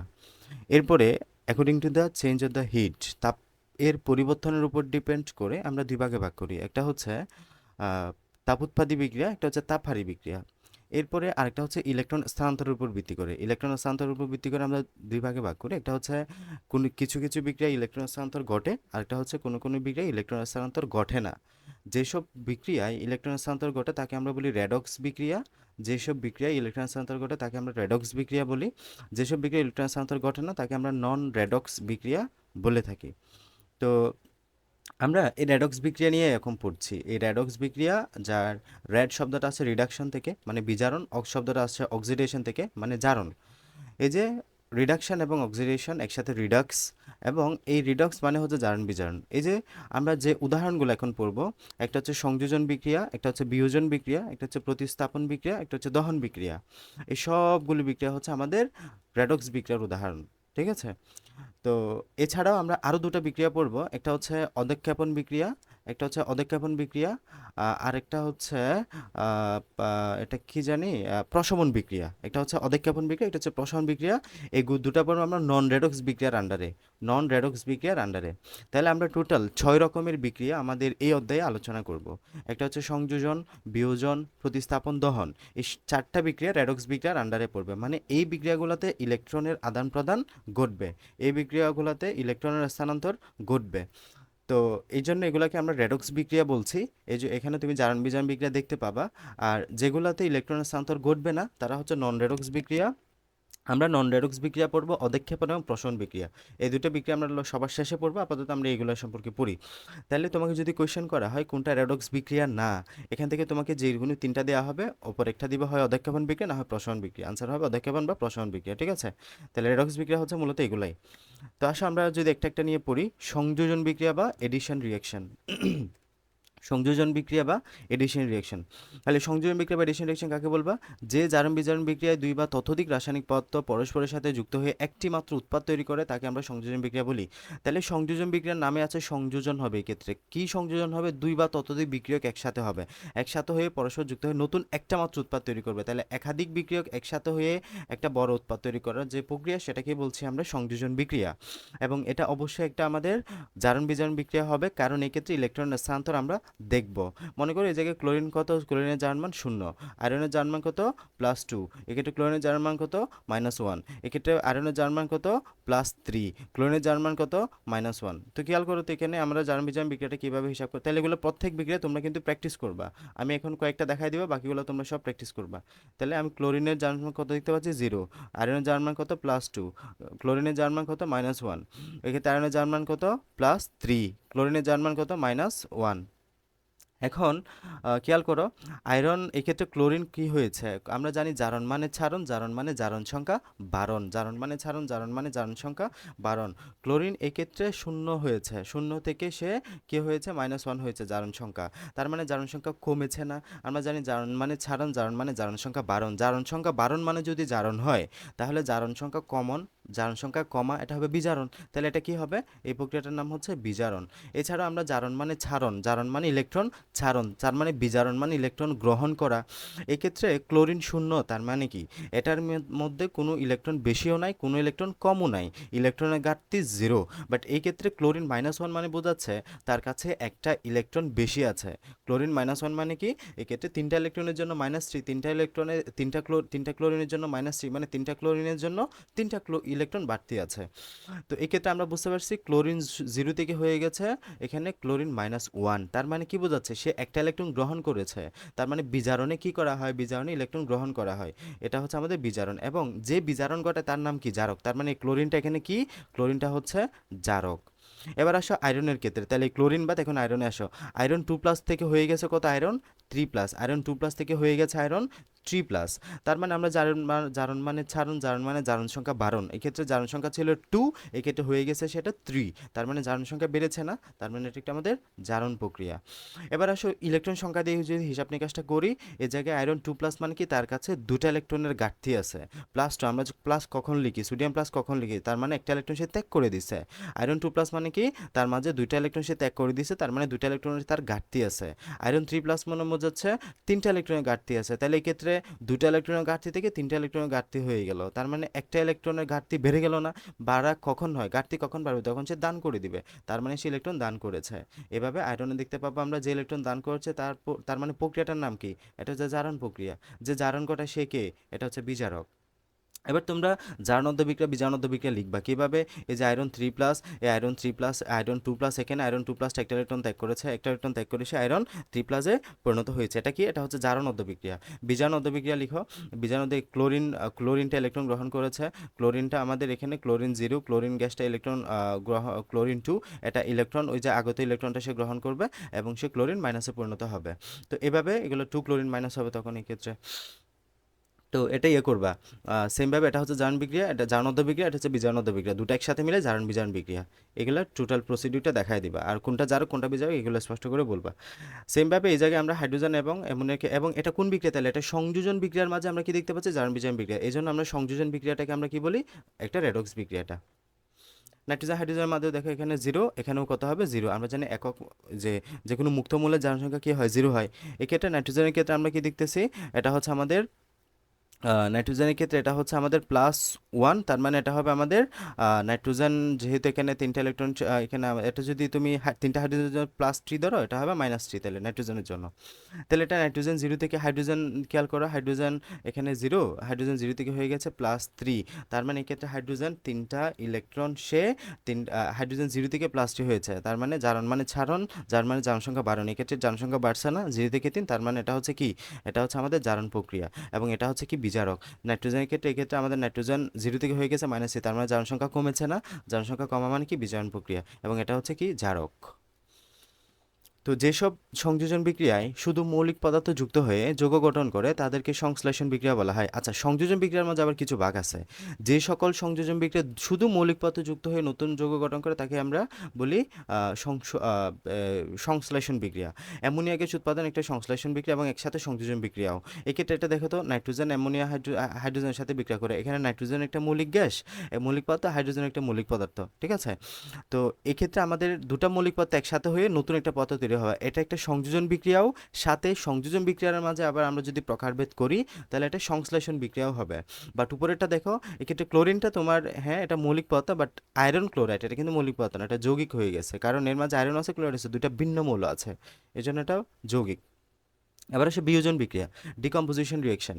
তো এই ক্ষেত্রে কি হবে, একটা যৌগ ভেঙে যাবে, ভেঙে একাধিক যৌগ বা মৌলে পরিণত হয়, তাকে বিয়োজন বিক্রিয়া বলি। তাহলে একটা যৌগ ভাঙবে, বড় একটা যৌগ, এটাকে ভেঙে একাধিক যৌগে পরিণত হওয়ার প্রক্রিয়াটাকে বলি আমরা বিয়োজন বিক্রিয়া। যেমন এখানে পেন্টাক্লোরাইড, ফসফরাস পেন্টাক্লোরাইড ভেঙে ফসফরাস ট্রাইক্লোরাইড এবং ক্লোরিন উৎপন্ন করছে, এবং এটা একটা রেডক্স বিক্রিয়া, ঠিক আছে। রেডক্স বিক্রিয়া কীভাবে হয়েছে, এখানে ক্লোরিন জিরো, এ জায়গায় ফসফরাস, এটা যদি ক্লোরিন, তুমি তিনটা ক্লোরিনের জন্য -3 ধরো বা এমনি -1, তাহলে এটা হবে +3, একটু ওয়েট। ওকে, তো এক্ষেত্রে খেয়াল করো, তাহলে এখানে কি হবে, এটা যদি তুমি -1 তাহলে এটা হবে তোমার প্লাস, এটা যদি তিনটা ছয়টা গুলোর জন্য -5 তাহলে এটা হবে +5। হ্যাঁ, আমরা জানি টোটাল জিরো হবে, একটা তুমি ধরতে পারলে বাকিটা এমনি হয়ে যাবে, একটা মাইনাস সামথিং হলে এটা প্লাস সামথিং হয়। আচ্ছা, তো এই ক্ষেত্রে ফসফরাসের ক্ষেত্রে খেয়াল করো তো, ফসফরাস +5 থেকে হয়ে গেছে ফসফরাস +3, ফসফরাস +5 থেকে হয়ে গেছে +3, তার মানে জারণ মানে ছাড়ন, জারণ মানে ছাড়ন, এক্ষেত্রে বিজারণ মানে, আচ্ছা এক্ষেত্রে খেয়াল করো জারণ সংখ্যা কমেছে না বেড়েছে, জারণ সংখ্যা কমেছে, কমা মানে কি বিজারণ, তার মানে এটা হচ্ছে বিজারণ, যে বিজারণ করে তাকে আমরা বলি জারক, এটা হচ্ছে জারক। ক্লোরিনের ক্ষেত্রে খেয়াল করো, -5 থেকে হয়ে গেছে কত, জিরো, -5 থেকে হয়ে গেছে কত, জিরো। তো এক্ষেত্রে জারণ সংখ্যা বেড়েছে, -5 থেকে হয়ে গেছে জিরো, জারণ সংখ্যা বেড়েছে না, -5 থেকে জিরো, জারণ সংখ্যা বাড়লে আমরা হয় কি যে জারণ মানে ছাড়ন, জারণ মানে জারণ সংখ্যা বাড়ন, তার মানে এটা হচ্ছে জারণ। জারণ হলে এটা কি হবে, এই যে এই ক্ষেত্রে একই ইয়েতে আমরা বিজারকও পাবো। হ্যাঁ, এই ক্ষেত্রে আমরা এই ক্ষেত্রে বিজারকও পাবো, ক্লোরিন এখানে বিজারক হিসেবে কাজ করেছে। তো এই ক্ষেত্রে শত জারণ বিজারণ বিক্রিয়া এটাকে আমরা বলি, মানে একই যখন পদার্থে আমরা জারণ বিজারণ বিক্রিয়া একসাথে হয় তখন তাকে আমি শত জারণ বিজারণ, যদি এগুলো আসলে অত বিস্তারিত তোমাদের লাগবে না, এইচএসসিতে পড়বা। তো এক্ষেত্রে আমরা ফসফরাস হচ্ছে এক্ষেত্রে তোমার জারক, ক্লোরাইড হচ্ছে বিজারক, এবং এই জন্য আমরা এখানে জারণ বিজারণ বিক্রিয়া দেখতে পাচ্ছি, যেহেতু ইলেকট্রন স্থানান্তর হয়েছে, ইলেকট্রন স্থানান্তর হয়েছে এখানে +5 মানে কি, +5 মানে হচ্ছে তার কাছে 5টা ইলেকট্রন ঘাটতি আছে, এখানে হয়ে গেছে সে +3, তার মানে এখানে 3টা ইলেকট্রন ঘাটতি, ঠিক আছে। তার মানে ইলেকট্রন গ্রহণ করছে না, ইলেকট্রন গ্রহণ করা মানে বিজারণ প্রক্রিয়া, এখানে বিজারণ হয়েছে। তো ক্লোরিনের ক্ষেত্রে এখানে জিরো, তার মানে তার মাঝে ইলেকট্রনের কোনো ঘাটতি নেই, বাট আগে তার কাছে 5টা ইলেকট্রন বেশি ছিল, তার মানে 5টা ইলেকট্রন সে দান করে দিছে, জারণ মানে ছাড়ন, এই যে ইলেকট্রন জারণ মানে ইলেকট্রন ছাড়ছে সে। সেমভাবে এখানে পানি বিশ্লেষণ প্রক্রিয়াও আমরা একটা দেখতে পারি, পানি বিশ্লেষণ প্রক্রিয়া কিন্তু আমাদের এটা একটা ডিকম্পোজিশন রিয়াকশন বা বিয়োজন বিক্রিয়া, এবং বিয়োজন বিক্রিয়ার ক্ষেত্রে আমরা একটা তোমার ইয়ে দেখি, এখানে রেডক্স বিক্রিয়া দেখি। সেমভাবে প্রতিস্থাপন বিক্রিয়া বা সাবস্টিটিউশন রিয়াকশন বা ডিসপ্লেসমেন্ট রিয়াকশন, কোনো অধিক সক্রিয় মৌল বা যৌগমূলক অপর কোনো কম সক্রিয় মৌল বা যৌগমূলককে প্রতিস্থাপন করে নতুন যৌগ উৎপন্ন করার যে প্রক্রিয়া তাকে আমরা প্রতিস্থাপন বিক্রিয়া বলি। তাহলে প্রতিস্থাপন বিক্রিয়ার সংখ্যাটা খুব ভালোভাবে পড়বা। এক্ষেত্রে অধিক সক্রিয় মৌলটা বা যৌগটা কম সক্রিয় মৌল বা যৌগমূলককে প্রতিস্থাপন করে। এই যে এখানে জিঙ্ক এবং আমাদের এখানে হাইড্রোজেন, এই যে হাইড্রোজেনের সক্রিয়তা এবং জিঙ্কের সক্রিয়তা সিরিজ তুমি যদি দেখো, এখানে আমাদের সক্রিয়তা সিরিজ এখানে দিছে কিনা জানি না, দেওয়ার কথা না, কোনো একটা অধ্যায়ে মনে হয় আছে সক্রিয়তা সিরিজটা। আচ্ছা, ওখানে সক্রিয়তা সিরিজে দেখবা এই যে আমাদের এখানে জিঙ্কটা অবশ্যই এই আমাদের হাইড্রোজেনের চেয়ে অনেক বেশি সক্রিয়, জিঙ্কটা হাইড্রোজেনের চেয়ে অনেক বেশি সক্রিয়, ফলে কি করবে, এই জিঙ্কটা আমাদের হাইড্রোজেনকে প্রতিস্থাপিত করবে বা ডিসপ্লেস করবে। এই যে হাইড্রোজেনটা উঠায় ফেলবে, হাইড্রোজেন উঠিয়ে জিঙ্কের স্থান দখল করবে, হাইড্রোজেনকে আলাদা করে দিবে। এটা হচ্ছে আমাদের একটা প্রতিস্থাপন বিক্রিয়া, এবং এটা হচ্ছে আমাদের একসাথে একটা রেডক্স বিক্রিয়া বা জারণ বিজারণ বিক্রিয়া। তো এক্ষেত্রে তুমি যদি জারণ বিজারণ বিক্রিয়া কীভাবে হয় এটা একটু দেখো। এক্ষেত্রে জিঙ্কের জারণ সংখ্যা কত, 0, SO4 2 মাইনাস, তার মানে এটা হবে +2, মানে হাইড্রোজেনের জন্য যদিও +1, এটা হবে জিঙ্ক 2 প্লাস, এটা হবে -2, দেন এটা হচ্ছে হাইড্রোজেন 0। তো খেয়াল করো এখানে জিঙ্ক 0 থেকে হয়ে গেছে কত, জিঙ্ক +2, তার মানে জারণ মানে চারণ, জারণ মানে জারণ সংখ্যা বাড়ন, এক্ষেত্রে জারণ সংখ্যা বৃদ্ধি পাইছে। জারণ সংখ্যা বাড়া মানে কি, এটা জারণ প্রক্রিয়া, যে জারণ ঘটেছে তার নাম কি, বিজারক। এটা হচ্ছে কি তাহলে, এটা হচ্ছে বিজারক। এবার আসো সালফারের ক্ষেত্রে, সালফেটের ক্ষেত্রে, সরি সালফেট না, সালফেটের ক্ষেত্রে একটা বিষয় খেয়াল করো তো, এখানে আরেকটা বিষয় ক্লিয়ার হয়ে যাবে। সালফেটের ক্ষেত্রে এক্ষেত্রে জারণ সংখ্যা কত, -2, এক্ষেত্রে জারণ সংখ্যা কত, -2, তার মানে এক্ষেত্রে জারণ সংখ্যার কোনো পরিবর্তন হয়েছে, সালফেট আয়নের জারণ সংখ্যার কোনো পরিবর্তন হয় নাই। তার মানে সে বিক্রিয়া করছে এটা কি, এক্ষেত্রে বিক্রিয়ায় হেল্প করছে জিঙ্ক, এক্ষেত্রে বিক্রিয়া হেল্প করছে হাইড্রোজেন। এই হাইড্রোজেন এবং তোমার এই জিঙ্ক এবং হাইড্রোজেনের জারণ সংখ্যার পরিবর্তন হয়েছে। তার মানে এক্ষেত্রে মেইন রিয়াক্ট্যান্টকে, মেইন বিক্রিয়া করছে কে, এক্ষেত্রে জিঙ্ক করছে আর এক্ষেত্রে হাইড্রোজেন করছে। তার মানে সালফারের ভূমিকা কি, সালফারের কোনো ভূমিকাই নাই। সালফার শুধু দেখে দেখে, সে জাস্ট বসে বসে দেখছে বিক্রিয়াটা কিভাবে হচ্ছে, যে বসে বসে দেখে তাকে আমরা কি বলি, দর্শক বলি। তাহলে এখানে সালফার হচ্ছে দর্শকায়ন, সালফারকে কি বলা হয়, সালফেটকে বলা হয় দর্শকায়ন, সালফেট আয়নকে বলা হচ্ছে দর্শকায়ন বা স্পেকটেটর আয়ন। কারণ এক্ষেত্রে তার কোনো যে জারণ সংখ্যার কোনো পরিবর্তনই হয় নাই, ঠিক আছে।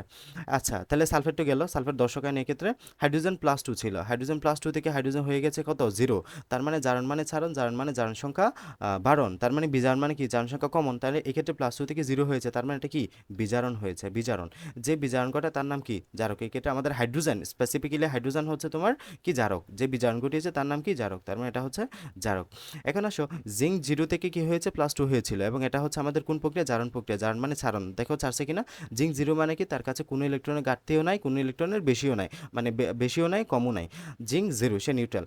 তো এখানে +2 মানে কি বোঝাচ্ছে, সে 2টা ইলেকট্রন ছেড়ে দিছে, এই যে জিঙ্ক 2টা ইলেকট্রন ছেড়ে দিয়ে জিঙ্ক 2+ পরিণত হইলো। এই যে এটা হচ্ছে আমাদের জারণ প্রক্রিয়ায় 2টা ইলেকট্রন ছাড়া, জারণ মানে ছাড়ন, এই যে এটা হচ্ছে তাহলে জারণ অর্ধ বিক্রিয়া। এটা হচ্ছে কি, জারণ অর্ধ বিক্রিয়া। বিজারণ অর্ধ বিক্রিয়া কি হবে, এখানে যে হাইড্রোজেন আছে ওই হাইড্রোজেনটা তোমার যে আগত 2টা ইলেকট্রন, ওই 2টা ইলেকট্রন গ্রহণ করবে, 2টা ইলেকট্রন গ্রহণ করে সে হাইড্রোজেন, এখানে যে হাইড্রোজেন দিতে পারছে হাইড্রোজেন 2+, এই হাইড্রোজেন প্লাসটা 2টা ইলেকট্রন গ্রহণ করে সে হাইড্রোজেন গ্যাসে পরিণত হবে, ঠিক আছে। 2টা হাইড্রোজেন 2টা ইলেকট্রন গ্রহণ করে আলটিমেটলি হাইড্রোজেন গ্যাসে পরিণত হবে। তো এইভাবে আমরা দেখতে পারি জারণ এবং বিজারণ, এবং এক্ষেত্রে স্পেকটেটর আয়নটা আমাদের হয়ে গেল। এখন আসো দহন বিক্রিয়া বা কম্বিউশন রিয়াকশন। তো দহন বিক্রিয়া মানে কি, এক্ষেত্রে অক্সিজেনের উপস্থিতি লাগবে। কোনো মৌল বা যৌগকে বাতাসের অক্সিজেনের উপস্থিতি পুড়িয়ে তার উপাদান মৌলের অক্সাইডে পরিণত করার যে প্রক্রিয়া, তাকে আমরা বলি দহন বিক্রিয়া। তাহলে দহন বিক্রিয়া মানে কি, কোনো মৌল বা যৌগকে বাতাসের অক্সিজেনের উপস্থিতিতে পুরাবা। এক্ষেত্রে শর্ত হচ্ছে কি, দহন মানে এক্ষেত্রে তোমার বাতাসের উপস্থিতি বা অক্সিজেনের উপস্থিতি লাগবে, অক্সিজেনের উপস্থিতি ছাড়া দহন বিক্রিয়া হবে না। তাহলে এক্ষেত্রে অক্সিজেনের উপস্থিতি লাগবে, অক্সিজেনের উপস্থিতিতে কোনো মৌল বা যৌগ এখানে পুড়ে যে বিক্রিয়া সম্পন্ন করবে তাকে আমরা বলি দহন বিক্রিয়া। এবং দহন বিক্রিয়ার সময় শর্ত হচ্ছে তাপ উৎপন্ন হবে, যে তাপ ইউজ করে আলটিমেটলি আমরা যখন এটা মিথেন গ্যাস পুরাবা, প্রাকৃতিক গ্যাস বা কাঠ বা যে কোনো কিছু, তখন আমরা এই তাপ ইউজ করে রান্নাবান্না করি আর কি, দহন প্রক্রিয়ার মাধ্যমে।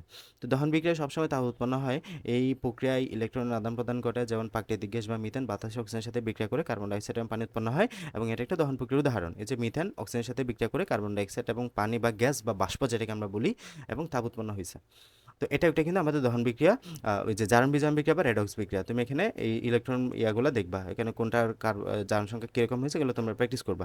এক্ষেত্রেও সেম, সালফার অক্সিজেনের সাথে বিক্রিয়া করে সালফার ডাই অক্সাইড, কার্বন অক্সিজেনের সাথে বিক্রিয়া করে কার্বন ডাই অক্সাইড, ম্যাগনেসিয়াম অক্সাইডের সাথে বিক্রিয়া করে ম্যাগনেসিয়াম অক্সাইড, হাইড্রোজেন অক্সিজেনের সাথে বিক্রিয়া করে ওয়াটার। এভাবে এগুলো সব আমরা কিন্তু জারণ বিজারণ বিক্রিয়ার উদাহরণ। ওকে, এরপরে নন রেডক্স বিক্রিয়া। তাহলে আমরা রেডক্স বিক্রিয়া কিন্তু শেষ করলাম। আমরা পড়ছিলাম রাসায়নিক বিক্রিয়া। রাসায়নিক বিক্রিয়াকে আমরা দুই ভাগে কয়েক ভাগে ক্লাসিফিকেশন করতে পারি। তাহলে আমরা ক্লাসিফাই করতে পারি অ্যাকর্ডিং টু দ্য বেস। আমরা কিসের উপর ভিত্তি করে ভাগ করতে পারি, যখন তাপমাত্রা পরিবর্তন হয় তখন তাপ উৎপাদী বিক্রিয়া, তাপহারী বিক্রিয়া। যখন আমাদের এক্ষেত্রে ইলেকট্রন স্থানান্তর হলো তখন রেডক্স বিক্রিয়া, নন রেডক্স বিক্রিয়া। যখন বিক্রিয়ার দিকের উপর ভিত্তি হলো তখন আমরা বলতেছি একমুখী বিক্রিয়া, উভমুখী বিক্রিয়া, তাই না?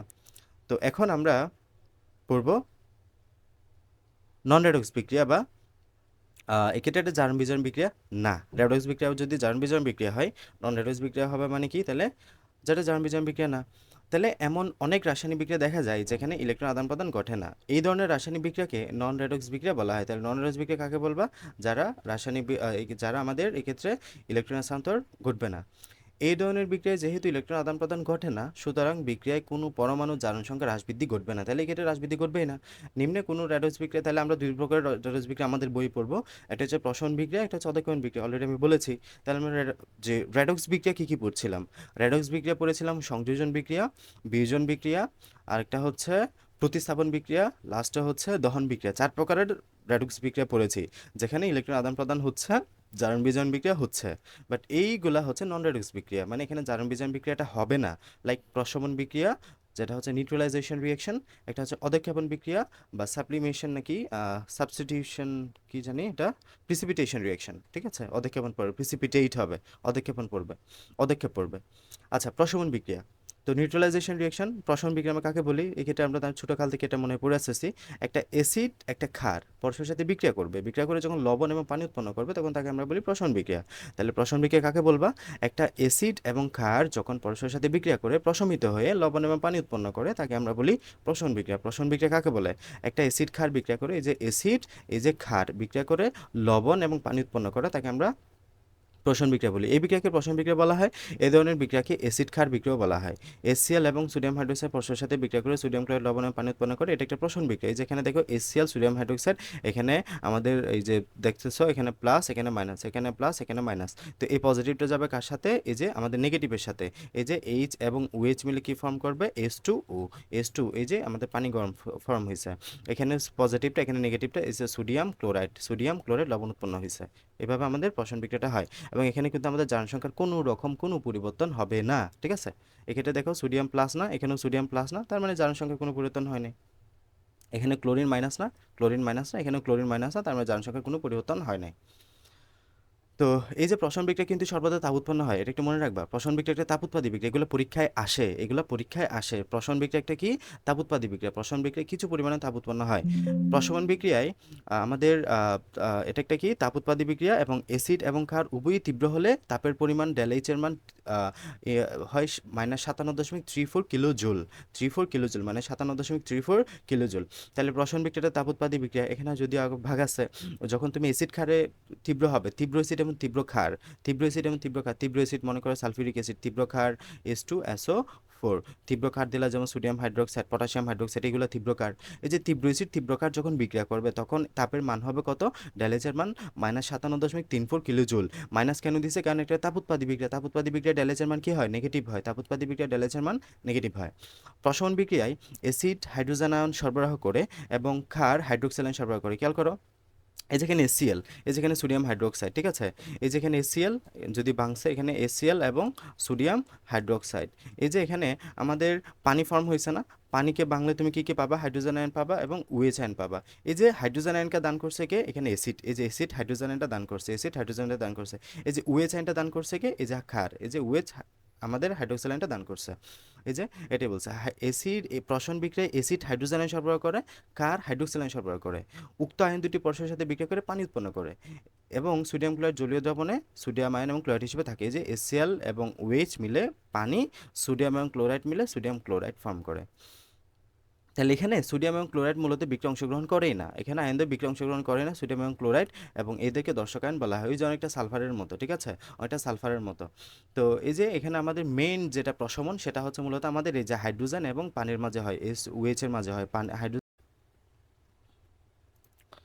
ওকে, তো এই যে এখানে হাইড্রোজেন এবং হাইড্রোক্সাল আয়ন, যেটা আসবে আমাদের হাইড্রোজেন আসবে অ্যাসিড থেকে, হাইড্রোক্সাল আসবে আমাদের ক্ষার থেকে, আলটিমেটলি ওয়াটার ফর্ম করে। এবং এখানে আমরা যখন বিক্রিয়ায় ডেলএইচটা লিখি তখন পজিটিভ আকারে লিখি, বাট ডেলএইচ আলাদাভাবে লিখলে -57.34 কিলো জুল, এটা আমাদের হয়।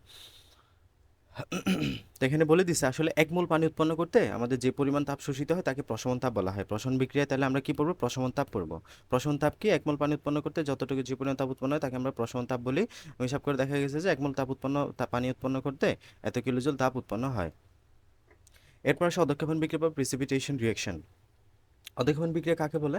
একই দ্রাবকে দুটো যৌগ মিশ্রিত করলে তারা পরস্পরের সাথে বিক্রিয়া করে যে উৎপাদগুলো উৎপন্ন করে তাদের কোনোটা যদি দ্রাবকে অদ্রবণীয় হয়, খুব কম পরিমাণে দ্রবণীয় হয়, তা বিক্রিয়া পাত্রের তলায় কঠিন অবস্থায় এসে জ্বলানি থাকে, তাকে তলানিতে জমা থাকে, তাকে ওই তলানিকে আমরা অধঃক্ষেপ বা প্রিসিপিটেশন বলি। এবং যে বিক্রিয়ায় তলানি জমে তাকে আমরা অধঃক্ষেপণ বিক্রিয়া বা প্রিসিপিটেশন রিঅ্যাকশন বলি। মনে হইতে পারে অনেক বড় সংজ্ঞা, বাট মনে রাখাটা খুবই সহজ। মনে করো এখানে এ প্লাস বি বিক্রিয়া করলো, সি প্লাস ডি তৈরি করলো। এ হচ্ছে তোমার লিকুইড, বি হচ্ছে লিকুইড, সি হচ্ছে তোমার সলিড, মানে এটা কঠিন পথে কিছু, সি হলো মনে করো তাও লিকুইড। তাহলে যখন একই দ্রাবকে, এটা হচ্ছে পানি, এই পানি বিক্রিয়া, এটা পানিতে বিক্রিয়া করতেছে, পানিতে বিক্রিয়াটা হচ্ছে একই দ্রাবকে দুটো যৌগ মিশ্রিত করলে, এই যে আমি এ এবং বি মিশ্রিত করলাম, পরস্পরের সাথে বিক্রিয়া করে যে উৎপাদগুলো তৈরি করে তাদের মধ্যে কোনোটা যদি দ্রাবকে অদ্রবণীয় হয়, তো এ প্লাস বি বিক্রিয়া করে সি প্লাস ডি তৈরি করলো, এবং যেখানে এই সিটা হচ্ছে দ্রাবকে অদ্রবণীয়, কারণ এটা সলিড মানে কঠিন পদার্থ। কঠিন পদার্থ কি পানির সাথে মিশবে? নিশ্চয়ই না। এই জন্য এটাকে আমি সলিড বলেছি। অদ্রবণীয় হতে পারে বা খুব কম পরিমাণে দ্রবণীয় হতে পারে, মানে মিশতেছে না, খুব কম মিশতেছে। তাহলে ওই বিক্রিয়ায় পাত্রের তলায় কঠিন অবস্থা হিসেবে তলানি হিসেবে জমা থাকে। তাহলে এই সিটা কি হবে? সিটা পাত্রের এরকম পাত্রের মাঝে সে দলা দলা হয়ে নিচে তলানি হিসেবে জমা থাকবে, এবং এই তলানির নাম হচ্ছে অধঃক্ষেপ বিক্রিয়া, অধঃক্ষেপ বা প্রিসিপিটেট। এই তলানির নাম কি? অধঃক্ষেপ। এবং যে বিক্রিয়ায় তরল বিক্রিয়ক পদার্থ বিক্রিয়া করে কঠিন উৎপাদে পরিণত হয় তাকে অধঃক্ষেপণ বিক্রিয়া বলা হয়। যে বিক্রিয়ার মধ্যে এই যে আমাদের এখানে প্রিসিপিটেট উৎপন্ন হয়, অধঃক্ষেপ উৎপন্ন হয়, কঠিন উৎপাদ তৈরি হয়, তাকে আমরা বলি অধঃক্ষেপণ বিক্রিয়া। ঠিক আছে? এখানে আমাদের একটা উদাহরণ আমাদের খুব ফেমাস এই জায়গাটাতে, সোডিয়াম এবং সোডিয়াম ক্লোরাইড সিলভার নাইট্রেট পরস্পরের সাথে বিক্রিয়া করে, খেয়াল করো, এটাও অ্যাকুয়াস এটাও অ্যাকুয়াস, মানে জলীয়। এগুলা বিক্রিয়া করে সিলভার ক্লোরাইড তৈরি করলো। সিলভার ক্লোরাইড যেটা হচ্ছে সলিড, তার মানে এস দেখেই তোমাকে বুঝতে হবে এটা একটা প্রিসিপিটেশন রিয়াকশন। পরীক্ষার প্রশ্নে তোমাকে দেওয়া থাকবে এখানে এস, বা এরকম একটা নিচে তীরচিহ্ন দেওয়া থাকবে, নিচে তীরচিহ্ন দেওয়া থাকবে, এটা দেখে তোমাকে বুঝতে হবে এটা একটা অধঃক্ষেপণ বিক্রিয়া। সোডিয়াম নাইট্রেট তৈরি হলো, ঠিক আছে? তাহলে সোডিয়াম ক্লোরাইড এবং সিলভার নাইট্রেট বিক্রিয়া করে পরস্পরের সাথে সিলভার ক্লোরাইড এবং সোডিয়াম নাইট্রেট তৈরি হলো, যারা যাদের মধ্যে সিলভার ক্লোরাইডটা হচ্ছে তোমার সলিড, তার মানে এটা পাত্রের তলায় জমা থাকবে। হ্যাঁ, সিলভার ক্লোরাইডের দ্রবণীয়তা অত্যন্ত কম বলে এটা পাত্রের তলা অধঃক্ষেপ হিসেবে জমা থাকে, এবং এটাকে আমরা এই জন্য বলছি অধঃক্ষেপণ বিক্রিয়া। বুঝে গেছে? এবং এই ক্ষেত্রে তুমি এটা একটা অধঃক্ষেপণ বিক্রিয়া আমরা জানি কি না, এটা একটা রেডক্স বিক্রিয়া না, জারণ বিজয়ন বিক্রিয়া না। কেন জারণ বিজয়ন বিক্রিয়া একটু যাচাই করো। এই যে সোডিয়াম +1 ক্লোরান -1, সিলভার +1 নাইট্রেট -1, এই ক্ষেত্রে এবার খেয়াল করো, এটা +1 এটা -1, +1 -1, এবার জারণ সংখ্যা হিসাব করো। এদিকে সোডিয়ামের ক্ষেত্রে দেখো, তো এক্ষেত্রে জারণ সংখ্যার মধ্যে হিসাব করলে তুমি দেখবা এখানে সোডিয়ামের +1, এখানে সোডিয়ামের ক্ষেত্রে কত? +1, তার মানে এক্ষেত্রে জারণ সংখ্যার কোনো পরিবর্তন হয় নাই। ক্লোরাইডের ক্ষেত্রে এটা -1, এখানে ক্লোরাইডের ক্ষেত্রে একটা -1, তার মানে জারণ সংখ্যার কোনো পরিবর্তন হয় নাই। সিলভারের ক্ষেত্রে এখানে +1 এখানে +1, জারণ সংখ্যার কোনো পরিবর্তন হয় নাই, এই জন্য এটা হচ্ছে নন রেডক্স বিক্রিয়া। বুঝে গেছে? সেমভাবে আরেকটা বিক্রিয়ক যদি দেখো, সোডিয়াম সালফেট বেরিয়াম ক্লোরাইডের সাথে বিক্রিয়া করে বেরিয়াম সালফেট, এই যে বেরিয়াম সালফেট একটা অদ্রবণীয় পদার্থ পানির সাথে, ঠিক আছে? তো এটা কি সলিড তৈরি হলো, সোডিয়াম ক্লোরাইড তৈরি হলো, এবং এই জায়গায় আমাদের যেহেতু এটা অদ্রবণীয় পানির সাথে এটা কঠিন পদার্থ তৈরি হলো, এবং এর জন্য একটা অধঃক্ষেপণ বিক্রিয়া, বেরিয়াম সালফেট অধঃক্ষেপ পড়বে। তো এখানে এই লেখাটা বলে দিছে, যে যৌগের অধঃক্ষেপ উৎপন্ন হয় সেই যৌগের ডান পাশে নিচে তীরচিহ্ন দ্বারা বোঝানো হয়, যে নিচে একটা তীরচিহ্ন দেখবা, কিংবা এস বা সলিড এরকম কিছু দেখবা। আমাদের শেষ রাসায়নিক বিক্রিয়ার মাঝে আমরা যে দুটা বিক্রিয়া পড়েছিলাম, একটা হচ্ছে তোমার অধঃক্ষেপণ, একটা হচ্ছে রেডক্স বিক্রিয়া, একটা হচ্ছে নন রেডক্স বিক্রিয়া। এই দুটো বিক্রিয়া আমরা শেষ করেছি। এখন বিশেষ কিছু রাসায়নিক বিক্রিয়া আমরা যদি দেখি, special types of chemical reaction, আমরা কিন্তু তিন প্রকারের রাসায়নিক বিক্রিয়া পড়েছি। একটা হচ্ছে তাদেরকে ভাগ করেছিলাম বিক্রিয়ার দিকের উপর ভিত্তি করে, একটা হচ্ছে একমুখী, একটা শুভমুখী, আর একটা ভাগ করেছিলাম তাপ উৎপাদী হিসেবে, একটা হচ্ছে তাপ উৎপাদী তাপহারী হিসেবে, আরেকটা পড়েছিলাম ইলেকট্রন দিকের ইলেকট্রন স্থানান্তরের উপর ডিপেন্ড করে। একটা হচ্ছে রেডক্স, যেখানে ইলেকট্রন স্থানান্তর হবে, একটা হচ্ছে নন রেডক্স, যেখানে ইলেকট্রন স্থানান্তর হবে না। রেডক্স বিক্রিয়ার মধ্যে সংযোজন, বিয়োজন, প্রতিস্থাপন, সংযোজন, বিয়োজন, তারপর হচ্ছে দহন, আরটা হচ্ছে কি তোমার সংযোজন, বিয়োজন, প্রতিস্থাপন, দহন, চার প্রকারের। আর নন রেডক্স বিক্রিয়ার মধ্যে পড়েছি প্রসারণ বিক্রিয়া, এবং লাস্ট ওয়ান প্রিসিপিটেশন রিঅ্যাকশন বা অধঃক্ষেপণ বিক্রিয়া। ছয় প্রকারের বিক্রিয়া গেল। এখন আমরা কিছু special types of chemical reaction যদি দেখি, আর্দ্র বিশ্লেষণ বিক্রিয়া বা পানি বিশ্লেষণ বা হাইড্রোলাইসিস বিক্রিয়া। তাহলে কি? পানি বিশ্লেষিত হবে যে বিক্রিয়ায়, তাকে আমরা বলি এই যে তোমার পানি বিশ্লেষণ বিক্রিয়া বা আর্দ্র বিশ্লেষণ বিক্রিয়া। তাহলে কোন রাসায়নিক বিক্রিয়ায় বিক্রিয়ক হিসেবে যখন পানি অন্য কোনো যৌগের সাথে বিক্রিয়া করে উৎপাদ উৎপন্ন করলে তাকে আমরা আর্দ্র বিশ্লেষণ বা পানি বিশ্লেষণ বিক্রিয়া বলি। তাহলে কোনো রাসায়নিক বিক্রিয়া যখন পানি বিক্রিয়ক হিসেবে কাজ করবে, এই জায়গায় পানি বিক্রিয়ক হিসেবে কাজ করতেছে না, বিক্রিয়ক হিসেবে কাজ করে ওই যে বিক্রিয়কের সাথে বিক্রিয়া করে অন্য কোনো একটা যৌগ তৈরি করলো, তাকে আমরা বলি পানি বিশ্লেষণ বিক্রিয়া। ঠিক আছে? পানি বিশ্লেষণ বিক্রিয়া হলো এটা। তো এক্ষেত্রে আমাদের কি হবে খেয়াল করো তো, পানির মাঝে আমরা দুটা পানিকে যখন আমরা বিশ্লেষিত করি, এখানে হাইড্রোজেন আয়ন পাবো, এখানে OH মাইনাস আয়ন পাবো। সিলিকনের মাঝে সিলিকন, এখানে ক্লোরাইড হচ্ছে মাইনাস, সিলিকন প্লাস। তাহলে এই সিলিকনের পজিটিভটা এই যে হাইড্রোক্সাইড আয়নের সাথে যাবে, পানির নেগেটিভ অংশের সাথে যাবে। তাহলে এটা কি, সিলিকনের যোজনী কত, 4। এই যে সিলিকনের যোজনী 4, ওই যে সিলিকন টেট্রাহাইড্রোক্সাইডের জন্য সিলিকন হাইড্রোক্সাইড তৈরি করলো, ঠিক আছে। সিলিকনের যোজনী 4 হিসেবে নিচে আসলো। এবং এখানে যে ক্লোরাইড হাইড্রোজেন আছে, হাইড্রোজেনটা ক্লোরিনের সাথে গিয়ে আলটিমেটলি হাইড্রোক্লোরিক অ্যাসিড তৈরি করবে, HCl তৈরি করবে। এবং এটা হচ্ছে আমাদের একটা পানি বিশ্লেষণ বিক্রিয়া বা আদ্র বিশ্লেষণ বিক্রিয়া। সেমভাবে যদি আরেকটা বিক্রিয়া দেখো, অ্যালুমিনিয়াম ক্লোরাইডটা হাইড্রোক্সিলের সাথে বিক্রিয়া করতেছে, তাহলে অ্যালুমিনিয়াম 3 প্লাস ক্লোরাইড এখানে -1। তো পানিকে বাংলায় হাইড্রোজেন আয়ন পাবো, OH মাইনাস আয়ন পাবো। তাহলে এখানে অ্যালুমিনিয়ামটা যাবে কার সাথে, হাইড্রোক্সিলের সাথে। অ্যালুমিনিয়াম হাইড্রোক্সাইড, অ্যালুমিনিয়ামের যোজনী কত, 3, এই জন্য OH3। দেন HCl তৈরি হবে, যেখানে HCl এবং ক্লোরিন HCl তৈরি করবে। এখন এই অ্যালুমিনিয়াম হাইড্রোক্সাইডটা কি সলিড পদার্থ, অ্যালুমিনিয়াম হাইড্রোক্সাইডটা কি সলিড পদার্থ, এক্ষেত্রে এটা আমাদের অধঃক্ষেপণ বিক্রিয়াও হবে। বুঝে গেছে? তাহলে একসাথে এটা আমাদের আদ্র বিশ্লেষণ বিক্রিয়া, আরেকদিকে এটা অধঃক্ষেপণ বিক্রিয়াও বটে, কারণ এক্ষেত্রে অধঃক্ষেপ পড়বে, ঠিক আছে। তাহলে একটা হচ্ছে আমাদের পানি বিশ্লেষণ বিক্রিয়া। এখন পড়বো আমরা পানি যোজন প্রক্রিয়া, যে বিক্রিয়ায় পানি ডিরেক্ট সংযোজিত হবে কোনো মূলের সাথে। তাহলে অনেক সময় দেখা যায় আয়নিক যৌগগুলো কোয়ালাস বা স্ফটিক গঠনের জন্য এক বা একাধিক পানির অণুর সাথে যুক্ত হয়। এই ধরনের বিক্রিয়াকে পানি যোজন বিক্রিয়া বলা হয়। তাহলে যে বিক্রিয়ায় যৌগগুলা ক্যালাস বা স্ফটিক গঠনের জন্য এক বা একাধিক পানির অণুর সাথে যুক্ত হয়, তাকে আমরা বলি পানি যোজন বিক্রিয়া। তাহলে পানি যোজন মানে কি, যেখানে পানি যোজিত হবে, একসাথে হবে। যৌগগুলোর সাথে যে কয়টি পানির অণু যুক্ত থাকে তাকে ক্যালাস পানি বলা হয়। যত অণু পানি যুক্ত থাকলে তাকে ক্যালাস পানি বলা হয়। এবং কপার সালফেটের সাথে 5 অণু পানি যুক্ত হয়ে পেন্টাহাইড্রেটেড কপার সালফেট তৈরি করে। তাহলে দেখো, কপার সালফেটের সাথে যখন 5 অণু পানি যুক্ত হবে, তখন এই কপার সালফেট পেন্টাহাইড্রেটেড তৈরি হবে। কপার সালফেটের বর্ণ কেমন, সাদা। যখন এখানের সাথে পানি যুক্ত হয় তখন এটা নীল বর্ণ ধারণ করে, নীলাভ বর্ণ ধারণ করে। তো কপার সালফেট উইথ 5s2, তাহলে এখানে হাইড্রেট, পানিকে বলে আমরা হাইড্রেট। তাহলে এখানে কয়টা হাইড্রেট, 5টা পেন্টাহাইড্রেটেড কপার সালফেট, পেন্টাহাইড্রেটেড কপার সালফেট, যার বাণিজ্যিক নাম হচ্ছে ব্লু ভিটিউল।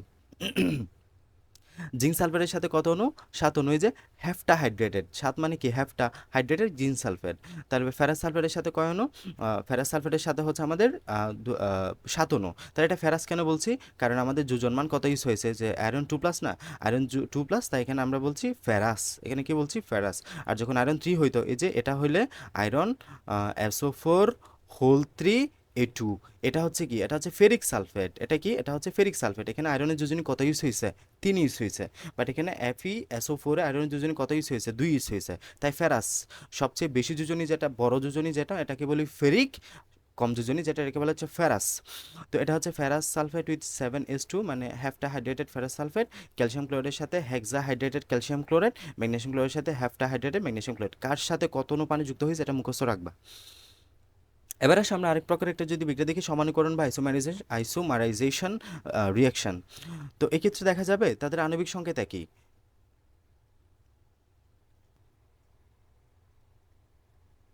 ওকে, তো সমানীকরণ বা আইসোমারাইজেশন বিক্রিয়া, এক্ষেত্রে দেখবো আণবিক সংকেতটা একই। আণবিক সংকেতটা কেমন, আণবিক সংকেতটা একই, কিন্তু গাঠনিক সংকেত ভিন্ন। যখন আমরা ভাগ করব, মানে গাঠনিকভাবে তারা আমরা দেখব, স্ট্রাকচারালভাবে তারা ভিন্ন। তো তাদেরকে আমরা বলি পরস্পরের সমাণু। এবং একটা সমাণু থেকে অপর একটা সমাণু তৈরির যে প্রক্রিয়া, তাকে আমরা বলি সমানুকরণ বিক্রিয়া। সমানুকরণ বিক্রিয়া মানে কি, একটা সমাণু থেকে অপর একটা সমাণু তৈরির যে প্রক্রিয়া, তাকে আমরা বলি সমানুকরণ বিক্রিয়া।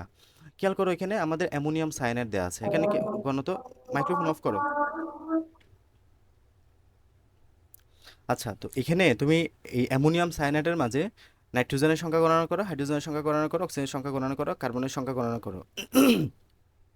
নাইট্রোজেনের সংখ্যা কত এখানে, নাইট্রোজেনের সংখ্যা হচ্ছে কত, 2টা। নাইট্রোজেনের সংখ্যা কত, নাইট্রোজেনের সংখ্যা হচ্ছে 2টা। হাইড্রোজেনের সংখ্যা কত, হাইড্রোজেনের সংখ্যা হচ্ছে 4টা। অক্সিজেনের সংখ্যা কত, 1টা। কার্বনের সংখ্যা কত, 1টা। এ পাশেও হিসাব করে তো, হাইড্রোজেন 1টা, এদিকে 2টা, এদিকে 2টা, কত হলো, 4টা। নাইট্রোজেন এখানে 1টা, এখানে 1টা, টোটাল হলো 2টা। অক্সিজেন 1টা, কার্বন 1টা, এই যে অক্সিজেন 1টা, কার্বন 1টা, হাইড্রোজেন 4টা, এবং নাইট্রোজেন 2টা, মিলে গেল। তাহলে এখানে দেখবো আমরা তাদের আণবিক সংকেতটা একই, বাট গাঠনিকভাবে তারা ভিন্ন। গাঠনিকভাবে তারা ভিন্ন। এই যে এই সংকেতটা হচ্ছে অ্যামোনিয়াম সায়ানাইডের, অ্যামোনিয়াম সায়ানাইডের, আর দিকে যে সংকেত, এটা হচ্ছে ইউরিয়া, NH2CU NH2। তো এরা হচ্ছে আমাদের সমানীকরণ বিক্রিয়া। আর একটা দেখবো আমরা পলিমারকরণ বিক্রিয়া বা পলিমারাইজেশন রিয়াকশন। প্রভাবক উচ্চ চাপ, উচ্চ তাপের প্রভাব, যখন এক বা একাধিক যৌগের অসংখ্য ক্ষুদ্র ক্ষুদ্র অণু পরস্পরের সাথে যুক্ত হয়ে একটা বৃহদাকার অণু তৈরি করে, তাকে আমরা বলি পলিমারকরণ বিক্রিয়া, ঠিক আছে। তাহলে অসংখ্য যখন ছোট ছোট অণু একসাথে ধরে, মনে করে এই যখন তুমি পলিমারকরণ বিক্রিয়া দিবা, তখন এরকম এ এ এ অনেক বড় একটা শিকল তৈরি হবে এর, ঠিক আছে? তো এটা হচ্ছে এর মনোমার, যেটা তৈরি হলে এটাকে বলা হচ্ছে এর পলিমার। তো এই ক্ষেত্রে আমরা তো প্রভাবক দেখব, উচ্চচাপ দেখব, তাপ দেখব। প্রভাবক, উচ্চচাপ, তাপের প্রভাবে যখন এক বা একাধিক যৌগের অসংখ্য ক্ষুদ্র ক্ষুদ্র অণু পরস্পরের সাথে যুক্ত হয়ে একটি বৃহদাকার অণু তৈরি করে তাকে আমরা পলিমারকরণ বিক্রিয়া বলি। পলিমারকরণ বিক্রিয়া বলি। এক্ষেত্রে বৃহদাকার অণুটিকে পলিমার অণু বলা হয়, ক্ষুদ্র অণুটিকে মনোমার অণু বলা হয়, ঠিক আছে? তাহলে এক্ষেত্রে যেটা বড় তৈরি হইলো, এক্ষেত্রে যেটা আমাদের এখানে বড় তৈরি হলে তাকে আমরা পলিমার বলি, যেটা ক্ষুদ্র ক্ষুদ্র তৈরি হলে এটাকে আমরা মনোমার বলি। এবং যে বিক্রিয়ায় অসংখ্য মনোমার থেকে পলিমার তৈরি হয় তাকে আমরা বলি পলিমারকরণ বিক্রিয়া। যে বিক্রিয়া অসংখ্য মনোমার থেকে পলিমার তৈরি হয় তাকেই বলি আমরা পলিমারকরণ বিক্রিয়া। তো উদাহরণ দিয়েছে একটা, আমাদের ইথিলিন যখন অসংখ্য পরস্পরের সাথে যুক্ত হয় তখন আমরা আলটিমেটলি পলিথিন পাই, পলিমার। ইথিলিন হচ্ছে ক্ষেত্রে মনোমার, পলিমার হচ্ছে পলিথিন। এক্ষেত্রে অক্সিজেন প্রভাবক লাগবে, 200 ডিগ্রি সেলসিয়াস তাপমাত্রা লাগবে, 1200 atm চাপ লাগবে, ঠিক আছে? এখন বাস্তব ক্ষেত্রে আমরা কিছু রাসায়নিক বিক্রিয়ার যদি উদাহরণ দেখি, বাস্তব ক্ষেত্রে আমরা কিছু রাসায়নিক বিক্রিয়ার সম্মুখীন হই বা আমরা দেখি আমাদের চারপাশে ঘটতে। লোহায় মরিচা পড়া, লোহায় মরিচা পড়া কিন্তু এক প্রকার রাসায়নিক বিক্রিয়া। এক্ষেত্রে দেখো, এই যে আয়রন হচ্ছে লোহা, আয়রনে আমরা জানি আমাদের চারপাশে কি থাকে, অক্সিজেন থাকে। এই যে অক্সিজেন হচ্ছে দেড় অণু, এখানে অক্সিজেন কাজ করবে। আবার আমাদের চারপাশে জলীয় বাষ্প, পানিও থাকে। এই যে জলীয় বাষ্প বা পানি, এই যে আয়রন, অক্সিজেন, পানি পরস্পরের সাথে বিক্রিয়া করে আয়রন হাইড্রোক্সাইড তৈরি করবে। এই আয়রন হাইড্রোক্সাইড যখন এখানে আমাদের এগেইন রিফর্ম হবে, রিফর্ম হয়ে আয়রন Fe2O3 NH2O, এন সংখ্যক পানি, এখানে এন এর মান আলটিমেটলি আমাদের জানা নেই। হ্যাঁ, আয়রন অক্সাইড এখানে আমাদের এই যে তোমার এন এর অণু স্পেসিফিকলি জানা নেই, যে কোনো পূর্ণ সংখ্যা হইতে পারে, 1 2 3 যে কোনো পূর্ণ সংখ্যা এটা হইতে পারে, ঠিক আছে? পানির অণু নির্দিষ্ট না। Fe2O3 NH2 এটা হচ্ছে আমাদের তোমার মরিচার সংকেত। তাহলে এটা আমাদের হয়, এই যেখানে বলে দিয়েছে আয়রন বাতাসে অক্সিজেন জলীয় বাষ্পের সংস্পর্শে বিক্রিয়া করে ফেরিক অক্সাইড। ফেরিক, এখানে ফেরিক কেন বলা হচ্ছে, কারণ এখানে আয়রনের যোজনী কত ইউজ হয়েছে, 3, বা মরিচা তৈরি হয়। এই যে আয়রনের যোজনী 3 না, FeOH3 আয়রন যোজনী এই 3টা নিচে আসছে, OH1 নিচে আসছে, ফেরিক অক্সাইড তৈরি হয়, মরিচা তৈরি হয় এবং এতে ধাতুর পৃষ্ঠতল ক্ষয় হয়। মরিচা যাত্রা হয়ে যাত্রা জাতীয় পদার্থ হয়, এর ভিতর থেকে বাতাসে অক্সিজেন জলীয় বাষ্প ঢুকে লোহার পৃষ্ঠকে ক্রমাগত ক্ষয় করতে থাকে। আচ্ছা, তো এরপর আসে তামা এবং অ্যালুমিনিয়াম ক্ষয়রূপ। ক্ষয়রূপ তো লোহার তৈরি দ্রব্যাদি ছাড়াও আমরা আমাদের দৈনন্দিন জীবনে কপার, অ্যালুমিনিয়াম, দ্রব্যাদি ব্যবহার করে থাকি। কপার এবং অ্যালুমিনিয়াম দ্রব্যাদি বাতাসের অক্সিজেনের সংস্পর্শে এলে প্রথমে তাদের উপরে কপার অক্সাইড এবং অ্যালুমিনিয়াম অক্সাইডের আস্তরণ পড়ে। এই যে বাতাসের পরবর্তীতে বাতাস অক্সিজেন উপর উক্ত আস্তরণ ভেদ করে কপার এবং অ্যালুমিনিয়ামের সংস্পর্শে আসতে পারে না, বিক্রিয়া সাধিত হয় না। কপার এবং অ্যালুমিনিয়ামের ক্ষয় সাধিত হয় না। কপার এবং অ্যালুমিনিয়াম যথাক্রমে কপার এবং এই যে কপার অক্সাইড এবং আমাদের অ্যালুমিনিয়াম অক্সাইড, এই যে কিউপ্রিক অক্সাইড বলা হয় এটাকে, কিউপ্রিক অক্সাইড এবং অ্যালুমিনিয়াম অক্সাইড আমাদের কপার এবং অ্যালুমিনিয়ামকে রক্ষা করে, ঠিক আছে? যখনই তুমি, এই যে এটা মনে হলো একটা কপার দণ্ড, হ্যাঁ, এই কপার দণ্ড যখন বাতাসের সংস্পর্শে আসবে তখন এটা কিউপ্রিক অক্সাইড তৈরি করে, এখানে এই যে কিউপ্রিক অক্সাইড আস্তরণ তৈরি করে, ফলে পরবর্তীতে বাতাস আর ভিতরে ঢুকতে পারে না, ফলে কিউপ্রিক অক্সাইড আর তৈরি হয় না, কপারটা সুরক্ষিত থাকে, মানে রং করে দেওয়ার মতো অনেকটা। পিঁপড়া বা মৌমাছির কামড়, তো পিঁপড়া যখন আমাদেরকে কামড় দেয় ওখানে আমাদের অ্যাসিড জাতীয় কিছু পদার্থ থাকে, পিঁপড়া বা মৌমাছির হুলে অ্যাসিড জাতীয় কিছু পদার্থ থাকে, যার জন্য জ্বালা যন্ত্রণার সৃষ্টি হয়। তো ওখানে কি করতে হয়, কত স্থানে চুন চুন প্রয়োগ করা হয় বা ক্ষারক কিছু একটা দেওয়া হয়, ফলে তার অ্যাসিডের সাথে বিক্রিয়া করে প্রশমন বিক্রিয়া ঘটে, আলটিমেটলি জ্বালা যন্ত্রণা বন্ধ হয়। শ্বাস প্রশ্বাসের মাধ্যমে শক্তি উৎপাদন, এটা আমাদের শ্বসন বিক্রিয়া, শ্বসনের মাধ্যমে হয়। আমাদের শরীরের প্রতিটি কোষে শ্বসন সাধিত হয়, ঠিক আছে? শ্বসন, অন্তঃশ্বসন, বহিঃশ্বসন, অন্তঃশ্বসনটা আমরা পড়ছি। এখানে আমাদের যে and product of digestion of carbohydrate mainly glucose, তাই না? এই গ্লুকোজটা অক্সিজেনের সাথে বিক্রিয়া করবে, কার্বন ডাইঅক্সাইড, পানি এবং শক্তি বা এটিপি তৈরি করবে, অ্যাডেনোসাইন ট্রাইফসফেট। এই এটিপি ইউজ করে আলটিমেটলি আমাদের সকল যাবতীয় শারীরবৃত্তীয় ফিজিওলজিক্যাল সিস্টেম এগুলো চলে থাকে বা ঠিকঠাক তার কার্যাদি সম্পন্ন করে। তাছাড়া আমরা জানি মানুষের শরীরে বিপাকীয় অনেকের পাকস্থলীতে অতিরিক্ত এসিএল তৈরি হয়। এই যে অতিরিক্ত এসিএল তৈরি হলো, ওই অতিরিক্ত এসিএলকে প্রশমিত করার জন্য রুগীকে ডাক্তার অ্যান্টাসিড জাতীয় ওষুধ খেতে বলেন। অ্যান্টাসিড মানে কি, এই যে আমাদের যে ক্ষার জাতীয় যে ওষুধ, হ্যাঁ, অ্যান্টাসিড হলে ম্যাগনেসিয়াম হাইড্রোক্সাইড হতে পারে, অ্যালুমিনিয়াম হাইড্রোক্সাইডের মিশ্রণ, ঠিক আছে? অ্যান্টাসিড কি এটা একটু পড়ে নেবা, ম্যাগনেসিয়াম হাইড্রোক্সাইড, অ্যালুমিনিয়াম হাইড্রোক্সাইডের মিশ্রণ। এই ক্ষারক দুটো অতিরিক্ত এসিএলের সাথে বিক্রিয়া করবে এবং রোগীকে অ্যাসিডিটি থেকে রক্ষা দিবে। তাহলে এসিএল ম্যাগনেসিয়াম হাইড্রোক্সাইড বিক্রিয়া করে ম্যাগনেসিয়াম ক্লোরাইড এবং ওয়াটার পানি তৈরি করে। এসিএল অ্যালুমিনিয়াম হাইড্রোক্সাইড বিক্রিয়া করে অ্যালুমিনিয়াম ক্লোরাইড এবং পানি তৈরি করে। এখানে ম্যাগনেসিয়াম হাইড্রোক্সাইড হচ্ছে তীব্র ক্ষার হিসেবে কাজ করে, যেটা এসিএলকে প্রশমিত করবে। জ্বালানি হিসেবে প্রাকৃতিক গ্যাস, এক্ষেত্রে আমরা দহন বিক্রিয়া সম্পন্ন হবে যে মিথেন অক্সিজেনের সাথে বিক্রিয়া করে কার্বন ডাইঅক্সাইড তাপ শক্তি উৎপন্ন করে, যে তাপ শক্তি ইউজ করে আমরা রান্নাবান্না করে থাকি। এই বিষয়গুলো একটু পড়বা। বাস্তব ক্ষেত্রে কতিপয় ক্ষতিকর বিক্রিয়া রোধ করার উপায় কি? এই যে মরিচা রোধ করার উপায় কি? তাহলে লোহার উপর রং করে দেয়া। লোহার উপর রং করে দিলে কি হবে? বাতাসের যে উপস্থিতি, এই বাতাসের উপস্থিতি ডিরেক্ট লোহার সংস্পর্শে আসবে না, পানি ডিরেক্ট লোহার সংস্পর্শে আসবে না, ফলে ওই যে বিক্রিয়া হবে না। কারণ আমরা জানি বিক্রিয়াটা হতে কি কি লাগবে?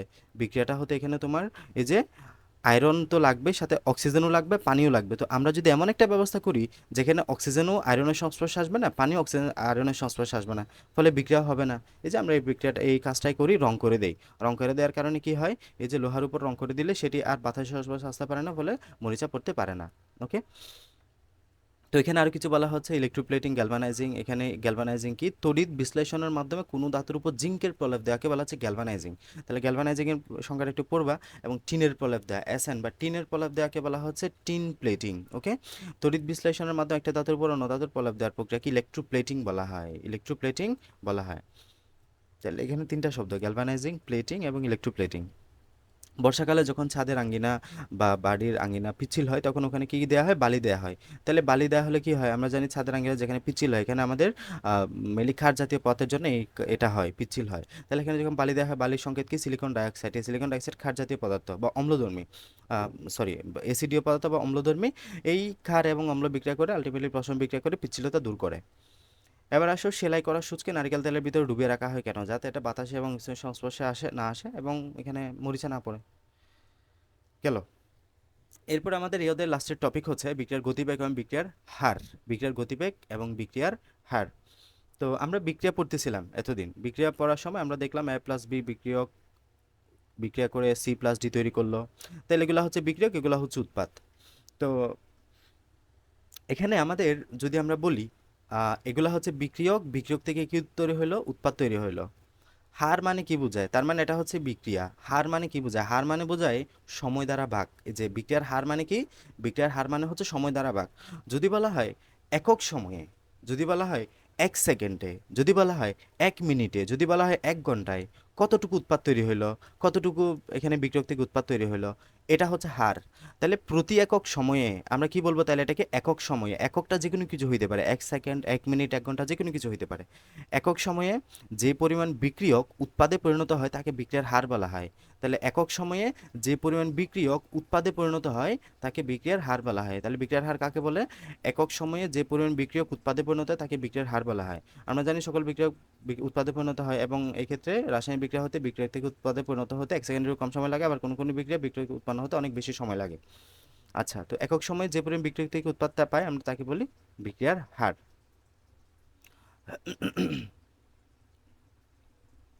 তো এখন আমরা লা শাতেলিয়ান নীতি, এই নীতিটা একটু দেখব। তাহলে আমাদের অধ্যায়টা শেষ হবে। লা শাতেলিয়ান নীতি বিষয়টা কি দেখো। এখানে আমাদের দুইটা গ্রাফ দেওয়া আছে, দুইটা গ্রাফ, হ্যাঁ।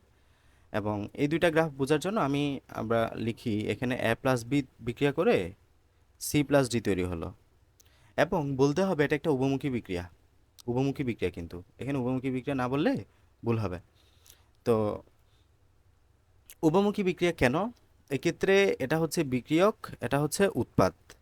বিক্রিয়ক বিক্রিয়া করে উৎপাদ তৈরি করে, বিক্রিয়ক বিক্রিয়া করে উৎপাদ উৎপন্ন করে। এটা হচ্ছে সম্মুখমুখী বিক্রিয়া। এবং প্রতি একক সময়ে যতটুকু বিক্রিয়ক উৎপাদ প্রতি একক সময়ে বিক্রিয়ক থেকে যতটুকু উৎপাদ তৈরি হলো তাকে বলা হচ্ছে সম্মুখমুখী বিক্রিয়ার হার। কারণ হার বললে আমাকে সময়টা উল্লেখ করতে হবে। তাহলে বিক্রিয়ক থেকে উৎপাদ উৎপন্ন হওয়া প্রতি একক সময়ে, সেটা হচ্ছে সম্মুখমুখী বিক্রিয়ার হার। উৎপাদ থেকে বিক্রিয়ক তৈরি হওয়া, এটা হচ্ছে পশ্চাৎমুখী বিক্রিয়া বা বিপরীত বিক্রিয়ার হার বা পশ্চাৎমুখী বিক্রিয়ার হার। তাহলে বিক্রিয়ক যখন উৎপাদ তৈরি করে তখন সম্মুখমুখী, উৎপাদ যখন বিক্রিয়ক তৈরি হয় তখন পশ্চাৎমুখী। তো একদম বিক্রিয়াটা শুরু হচ্ছে, জাস্ট এই যে মাত্র বিক্রিয়াটা শুরু হচ্ছে, তুমি এখানে সবটুকুই এ সবটুকুই বি, তাই না? সবটুকুই এ সবটুকুই বি। তাহলে যখন বিক্রিয়া শুরুই হবে একদম শুরুর দিকে, সম্মুখমুখী বিক্রিয়ার হারটা সবচেয়ে বেশি থাকবে, কারণ তখন বিক্রিয়ক সবচাইতে বেশি, উৎপাদ তখনও উৎপন্ন হয় নাই, জাস্ট হবে। তাহলে শুরুর দিকে সবটুকু বিক্রিয়ক যেহেতু এখানে বেশি, বিক্রিয়ক বিক্রিয়া করে উৎপাদ তৈরি করবে। তার মানে একদম শুরুর দিকে বিক্রিয়ার সময় যদি খেয়াল করো তুমি, একদম শুরুর দিকে সম্মুখী বিক্রিয়ার হারটা সবচেয়ে বেশি। আস্তে আস্তে এখানে উৎপাদ বাড়তে থাকবে, উৎপাদ বাড়তে থাকলে উৎপাদগুলো বিক্রিয়া করে বিক্রিয়কে পরিণত হওয়া শুরু করবে, কিংবা আমরা যেটাকে বলছি বিপরীতমুখী বিক্রিয়ার হারটা বাড়বে, পশ্চাৎমুখী বিক্রিয়ার হারটা বাড়বে। এক্ষেত্রে গ্রাফটা খেয়াল করো, এদিকে হচ্ছে তোমার সময়, এইদিকে বোঝাচ্ছে তোমার সময়, উপরের দিকে বোঝাচ্ছে তোমার বিক্রিয়ার হার, বিক্রিয়ার হার। এই যে এই উপরের গ্রাফটা হচ্ছে সম্মুখমুখী বিক্রিয়ার হার, এর নিচের গ্রাফটা হচ্ছে বিপরীতমুখী বিক্রিয়ার বা পশ্চাৎমুখী বিক্রিয়ার হারের গ্রাফ। সময় খেয়াল করো, এখানে সময় 0 সেকেন্ড, 0 সেকেন্ডে আমাদের সম্মুখী বিক্রিয়ার হারটা একদম সর্বোচ্চ। কেন?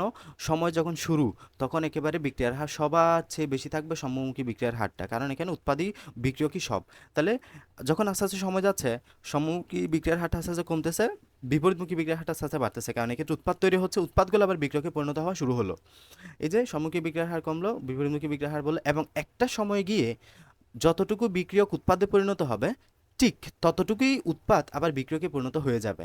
বাইরে থেকে মনে হবে যেন বিক্রিয়াটা স্থির, আসলে বিক্রিয়াটা স্থির না, বিক্রিয়াটা তখন সাম্য অবস্থায় চলে গেছে, মানে উভয় বিক্রিয়ার হার সমান হয়ে গেছে। এবং যে সময় গিয়ে বাইরে থেকে মনে হবে বিক্রিয়াটা স্থির, বাইরে থেকে মনে হবে বিক্রিয়াটা স্থির, কেন মনে হবে? কারণ যতটুকু বিক্রিয়ক উৎপাদ উৎপন্ন করতেছে ঠিক ততটুকুই উৎপাদ আবার বিক্রিয়কে পরিণত হয়ে যাচ্ছে, এবং এই অবস্থাটাকে আমরা বলি উভমুখী বিক্রিয়ার সাম্য অবস্থা। এটাই হচ্ছে সাম্য অবস্থা বা ইকুইলিব্রিয়াম, সাম্য অবস্থা। এবং যেহেতু উভমুখী বিক্রিয়া হচ্ছে, এই জন্য আমরা উভমুখী বিক্রিয়া সাম্য অবস্থায় বলি। এবং এক্ষেত্রে তুমি যখন বিক্রিয়ার হার দিয়ে তো দেখলা গ্রাফটা, এবার ঘনমাত্রা দিয়ে দেখো। আমরা জানি যখন বিক্রিয়া শুরু হয় A+B, মানে আমাদের বিক্রিয়কের ঘনমাত্রা সবচেয়ে বেশি, উৎপাদের ঘনমাত্রা 0। যখন সামনে যাইতে থাকবে, সময় বাড়তে থাকবে, তখন এটার ঘনমাত্রা আস্তে আস্তে কমতে থাকবে, এটার ঘনমাত্রা আস্তে আস্তে বাড়তে থাকবে। এই গ্রাফটা খেয়াল করো, যখন সময় একেবারে 0, ঘনমাত্রা একেবারে আমাদের বিক্রিয়কের ঘনমাত্রা সর্বোচ্চ, উৎপাদের ঘনমাত্রা এখানে 0, হ্যাঁ, উৎপাদ তখন উৎপন্ন হয় নাই, বাট সময় আস্তে আস্তে যাচ্ছে, এখানে আমাদের বিক্রিয়কের ঘনমাত্রা আস্তে আস্তে কমতেছে, উৎপাদের ঘনমাত্রা বাড়তেছে। একসাথে সময় গিয়ে দুটা দেখা যাবে স্থির, এখানে আর কোনো পরিবর্তন নাই। এই যে এটা একটা ফ্ল্যাট লাইন হয়ে গেল, এটা একটা ফ্ল্যাট লাইন হয়ে গেল, মানে বিক্রিয়কের ঘনমাত্রাও একদম স্থির, উৎপাদের ঘনমাত্রা একদম স্থির। ওকে, এবং এটাই হচ্ছে উভমুখী বিক্রিয়ার সাম্য অবস্থা। তো আমরা লা-শাতেলের নীতিটা কি বলবো? লা-শাতেলের নীতি হচ্ছে এখানে বলছে, হ্যাঁ, কোনো বিক্রিয়ায় সাম্যাবস্থা থাকাকালীন, আচ্ছা এবার আসো যে এখানে সাম্যাবস্থাগুলো ক্লিয়ার করে নিই। উভমুখী বিক্রিয়া বিক্রিয়ক পদার্থগুলোর পরস্পরের সাথে বিক্রিয়া করে উৎপাদ উৎপন্ন করে, এবং এই বিক্রিয়াকে সাম্যমুখী বিক্রিয়া বলা হয়। বিক্রিয়ক উৎপাদে পরিণত হচ্ছে, এটা হচ্ছে সাম্যমুখী বিক্রিয়া। উৎপাদ বিক্রিয়কে পরিণত হচ্ছে, এটা হচ্ছে পশ্চাৎমুখী বিক্রিয়া। এবং বিক্রিয়ার শুরুতে সম্মুখী বিক্রিয়ার হার অনেক বেশি থাকে, যত সময় যেতে থাকে সম্মুখী বিক্রিয়ার হারটা কমতে থাকে। আচ্ছা, বিক্রিয়ার শুরুতে পশ্চাৎমুখী বিক্রিয়ার হার কম থাকে, যত সময় পার হয় পশ্চাৎমুখী বিক্রিয়ার হার তত বাড়তে থাকে, সময় যাইতে থাকলে পশ্চাৎমুখী বিক্রিয়ার হারটা বাড়বে। এক সময় গিয়ে সম্মুখী বিক্রিয়ার হার এবং পশ্চাৎমুখী বিক্রিয়ার হার সমান হয়ে যাবে, এবং তাকে আমরা বলি সাম্য অবস্থা। ওকে, এখন আমাদের লা-শাতেলের নীতি কি বলে? এই যে কোনো উভমুখী বিক্রিয়ার সাম্য অবস্থা, এটা হচ্ছে উভমুখী বিক্রিয়া হবে। কোনো উভমুখী বিক্রিয়ার সাম্য অবস্থায় যখন সেটা সাম্য অবস্থায় চলে যাবে, তখনই যদি যদি তুমি তাপ, চাপ, ঘনমাত্রা ইত্যাদি পরিবর্তন করো, তবে সাম্যের অবস্থানের এমনভাবে পরিবর্তন হবে যেন তাপ, চাপ, ঘনমাত্রা পরিবর্তনের ফলাফলটা প্রশমিত হয়। মানে তুমি যদি উভমুখী বিক্রিয়ার সাম্য অবস্থা থাকাকালীন এটা একটা উভমুখী বিক্রিয়ার সাম্য অবস্থায় চলে আসছে, তখন যদি এখানে বিক্রিয়ার কিছু নিয়ামক আছে, যেমন তাপ, চাপ, ঘনমাত্রা, এইসব নিয়ামক যদি এমনভাবে পরিবর্তন করো যেন এখানে সাম্যের অবস্থান, মানে এখানে বিক্রিয়ক উৎপাদে পরিণত হওয়া, উৎপাদ বিক্রিয়কে পরিণত হওয়া, এই পরিবর্তনটা এমনভাবে হবে যেন তুমি যে নিয়ামক পরিবর্তন করলা, এই নিয়ামক পরিবর্তনের ফলাফলটা বোঝাই যাবে না, এই নিয়ামক পরিবর্তনের ফলাফলটা প্রশমিত হবে। ঠিক আছে, তাহলে আমরা লা-শাতেলের নীতি কেন ইউজ করব? কারণ আমরা জানি আমরা যখন A+B থেকে C উৎপন্ন করছি মনে করো, তাহলে আমাদের শিল্পে আমরা কেন এই বিক্রিয়াটা করতেছি? আমরা চাচ্ছি A এবং B বিক্রিয়া করে C উৎপন্ন করুক। এসিটা চিনি হইতে পারে, এটা লবণ হইতে পারে, যে কোনো কিছু হইতে পারে, যে কোনো প্রোডাক্ট যেটা আমাদের দরকার, সাবান হইতে পারে। তাহলে আমাদের আলটিমেটলি কী দরকার? এই সাবানটা দরকার। তাহলে আমরা কখনোই চাইবো না এই সাবানটা আবার উৎপাদ এইগুলা তৈরি করে ফেলুক। তা আবার আমরা এটাও জানি যে উভমুখী বিক্রিয়া কিন্তু সিটা বিক্রিয়া করে আবার A+B তৈরি করতে পারে, বাট আমরা এটা হতে দিব না। এই জন্য আমরা এখানে তাপ, চাপ, ঘনমাত্রাগুলো আমাদের কিছু যে সাম্য অবস্থা বা লা-শাতেলের নীতি মেনে আমরা চেঞ্জ করব। যে চেঞ্জ করার ফলে আমরা আমাদের শিল্প কারখানায় যে লাভজনকভাবে উৎপন্ন হয়, আমরা যেখানে সাবান উৎপন্ন করতে চাচ্ছি, এই সাবানটা যাতে আমাদের লাভজনকভাবে উৎপন্ন হয়, ওই প্রসিডিউরে আমরা যাব। মানে আমাদের আলটিমেটলি গোল হচ্ছে সর্বোচ্চ পরিমাণে সাবান উৎপন্ন করা বা সর্বোচ্চ পরিমাণে উৎপাদ উৎপন্ন করা। ওকে, তো লা-শাতেলের নীতির ব্যাখ্যা এখানে যদি একটু দেখো, ফার্স্ট অফ অল আমাদের তাপের ব্যাখ্যা, আমি এটা নিজের মতো করে একটু বোঝাই দিই, তোমরা বুঝে নিও। হ্যাঁ, এখানে অনেকগুলো কথাবার্তা লিখছে, আমি যে বলবো ওভাবে মনে রাখলে আলটিমেটলি সব হয়ে যাবে। আলাদাভাবে এতগুলো পড়ার দেখা না, তুমি নিজ থেকেই লিখতে পারবা। আচ্ছা, আমাদের লাল সাথে নীতিতে ফার্স্ট অফ অল তাপের প্রভাব পড়তে হবে, এরপরে চাপের প্রভাব, এরপরে ঘনমাত্রার প্রভাবটা পড়তে হবে। দেখো, তো কালি পেজ, চাপের প্রভাবটা দেখো, হ্যাঁ, তাপের প্রভাবটা।